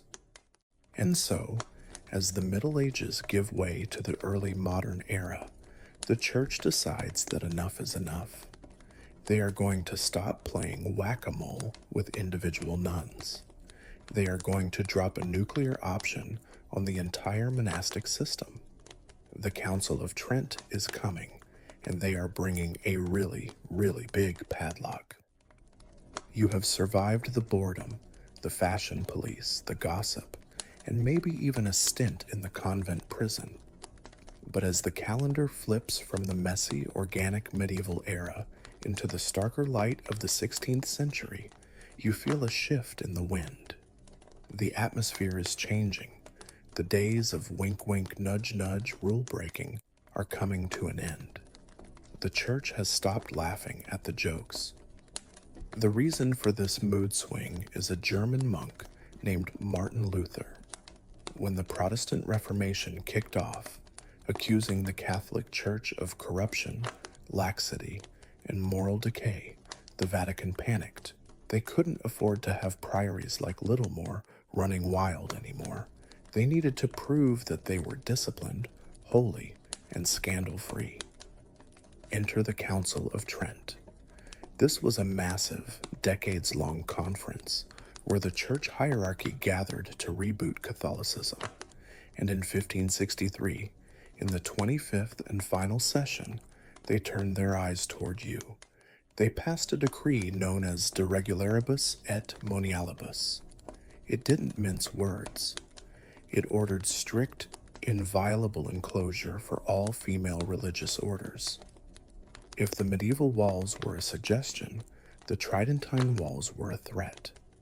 The council declared that no nun could leave the convent for any reason, except fire or leprosy, and, crucially, no outsider could enter. The loophole era was officially over. You are standing in the cloister, watching a new group of workmen arrive. But these aren't the friendly carpenters you used to flirt with. These are masons hired by the bishop to enforce the new building codes. You watch in horror as they start mixing mortar. First, they come for the windows, those low, ground floor windows where you used to pass notes, bricked up. The open arcades where you could see the street, sealed. The architecture of the convent is being weaponized against you. They are turning your home into a fortress, but the defenses are pointing inward. Then they come for the parlor, the old wide iron grill, the one with gaps big enough to hold hands through, is ripped out. In its place, they install a new double grill. This is a sadistic piece of engineering. It consists of 2 sheets of iron mesh separated by a space of about 8 inches. You can't reach through it. You can't touch a finger to a finger. Even the visual line of sight is destroyed. To make it worse, they install sharp iron spikes on the grillwork, just in case you get any ideas about trying to squeeze a letter through.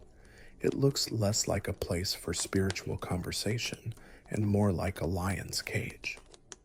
This brings us to a documented historical rebellion that is often left out of the textbooks: the Grill Wars. You might think the nuns accepted this with bowed heads. Absolutely not. Across Europe, from Italy to France, nuns went feral when the Masons showed up. In Naples, there are records of nuns physically attacking the workmen sent to install the new walls. They threw stones, they poured boiling water, they shouted insults. In one convent, the sisters staged a sit-in, refusing to let the bishop enter to consecrate the new barriers. They argued that their customary rites allowed them to have visitors. They argued that their families needed to see them. They argued that they were noblewomen, not criminals. But the bishop had the Council of Trent on his side. He threatened them with the interdict, essentially cutting off the entire convent from the sacraments. No Mass, no confession, no communion until the wall goes up. Faced with spiritual starvation, the resistance eventually crumbled. You watch as the last brick is placed. The sound of the trowel scraping against the stone is the sound of a door closing on history. The gardener loophole is sealed. Now, if a garden needs fixing, the bishop has to issue a special license. The workman has to be vetted, and the area has to be cleared of all nuns before he enters. It's a logistical nightmare designed to make interaction impossible. The rota, or turnstile, becomes the only point of contact with the world. But even that changes. The new rules specify exactly what can pass through. Laundry, yes. Food, yes. But the sympathetic gift is scrutinized like never before. The abbess is now required to keep the key to the turnstile on her person at all times. The casual spinning of the drum is replaced by a formal, monitored exchange. Historians still argue about the psychological impact of this great enclosure. Did it actually create a more spiritual environment? For some women, perhaps. The silence became deeper, the distractions fewer, but for many others, it created a pressure cooker. The mental illness rates in 17th century convents seem to spike. We see a rise in mass hysteria events, entire convents claiming to be possessed by demons. One famous case is the Ursuline nuns of Loudon in the 1630s. They started convulsing, speaking in tongues, and accusing a local priest of witchcraft. While the theology at the time said demons, modern psychologists look at it and say sexual repression and extreme isolation. When you lock human beings in a box and throw away the key, the mind creates its own monsters. You walk through the newly darkened corridors. The air feels stale. The draft that used to come from the street is gone. The noise of the market is muffled to a dull hum. You are safe. You are pure. You are completely, utterly bored. However, human nature is stubborn. Even the Council of Trent couldn't kill the spirit of the fashion nun completely. The rebellions just got smaller, quieter. Instead of silk veils, you see nuns obsessing over the embroidery of their altar cloths, pouring all their creative energy into making the most lavish, intricate designs possible.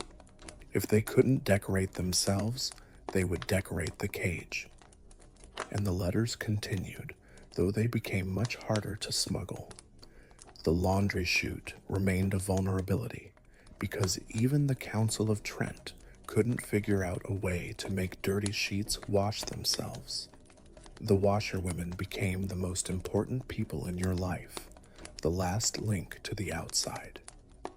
As you sit in the choir for Vespers, looking at the double iron grill that now separates you from the altar, you realize that the era of the medieval nun, that chaotic, vibrant, semi-worldly figure, is dead. She has been replaced by the early modern nun, a figure of mystery, hidden behind layers of stone and iron. But as you look down at your hands, folded in your lap, you know that the woman inside the habit hasn't changed. You still crave connection. You still crave beauty. You still wonder what it would be like to walk out the door and never come back. The church has built a better mousetrap, but the mouse is still alive. The The candle flickers. The chanting ends. You file out of the chapel in perfect, disciplined silence.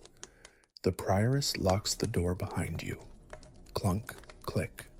The sound is heavier now, more final, but as you head to your cell, you catch the eye of a young novice. She looks terrified. She looks trapped. You give her a tiny, almost imperceptible smile, a signal we are still here. The Great Crackdown has succeeded in changing the architecture, but it failed to change the heart. And as we reach the end of our journey, we have to ask ourselves, after all the walls, the rules, the punishments, and the prayers, who are these women really? When the history books are closed and the legends of scandal fade away, what is left in the silence of the cell? We have spent the last hour or so crawling through the hidden tunnels, peeking through keyholes, and reading the intercepted mail of the medieval convent. We've seen the scandalous highs of Littlemore Priory and the tragic lows of Heloise. We've looked at the fake bellies, the straw dummies, and the silk veils. It would be easy to walk away from this thinking that the medieval nunnery was nothing but a chaotic soap opera of repressed women trying to trick the church. But as we reach the end of our time behind the walls, we need to strip away the sensationalism for a moment. We need to find the quiet, beating heart of the story, because the truth, the real, boring, beautiful truth, is that these women were neither the pure, floating angels depicted in stained glass, nor were they the desperate, sex-crazed rebels of the satirists. They were just human. You are back in your cell. It is the end of the day. Compline, the final prayer service, is over. The great silence has begun, which means no speaking until morning. You sit on the edge of your straw mattress, unlacing your boots. Your feet ache, your back aches. The wool of your habit smells like the incense from the chapel and the onions from the kitchen. You look at your hands. They are rougher than they would have been if you had stayed a noblewoman in the world. They are calloused from gardening, stained with ink from the scriptorium, or burnt from the laundry copper. These are working hands. This is the reality that often gets lost. The convent was a workplace. It was a business run entirely by women. In a world where women were legally property, where they couldn't own land or sign contracts without a husband, you and your sisters were CEOs, CFOs, and COOs. You managed vast estates. You negotiated sheep prices. You commissioned architecture. You ran hospitals. The scandals we talked about were often just the friction of independent women pushing back against a system that tried to infantilize them. You look around the dormitory. In the dim light, you see the shapes of the other women. There is Sister Agnes, who snores. There is Sister Juliana, who always steals the extra blanket. There is the new novice, who is crying softly because she misses her mother. You feel a sudden, fierce surge of affection for them. This is the sorority in its truest sense. You live in each other's pockets. You know who is afraid of thunder. You know who is allergic to fish. You know who makes the best jokes during the recreation hour. You have nursed them when they were sick, and they will wash your body when you die. In the outside world, marriage isolates women in their husbands' homes. Here, you are part of a collective organism. You are never truly alone. Historians still argue about the happiness quotient of medieval nuns. It's impossible to measure, but modern research into their letters and obituaries suggests that for many, this life wasn't a prison. It was a refuge. It was a room of one's own, centuries before Virginia Woolf wrote the essay. Here, you didn't have to die in childbirth at age 20. You didn't have to be beaten, by a drunken lord. You had books, you had music, you had a guaranteed meal, even if it was just pottage. You lie down and pull the scratchy blanket up to your chin.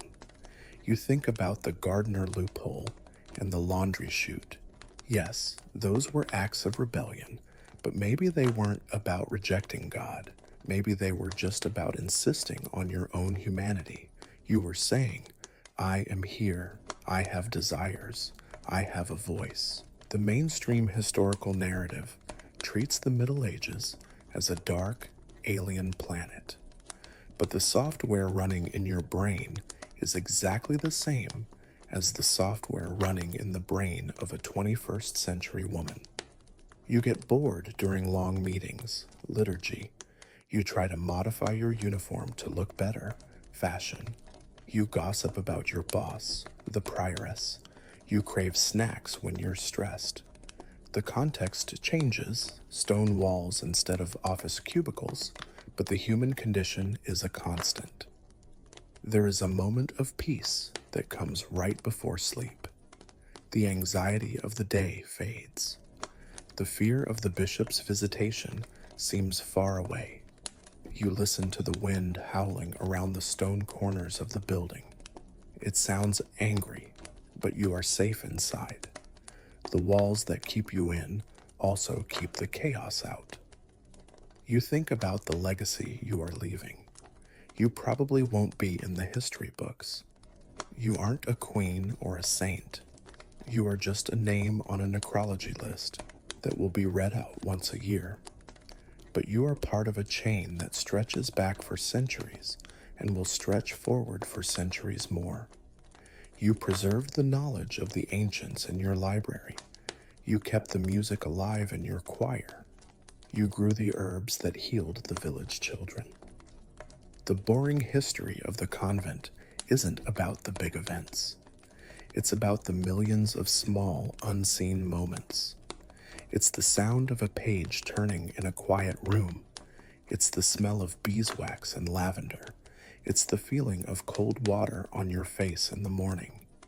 It's the shared glance between friends across the choir stalls when the priest sings a wrong note.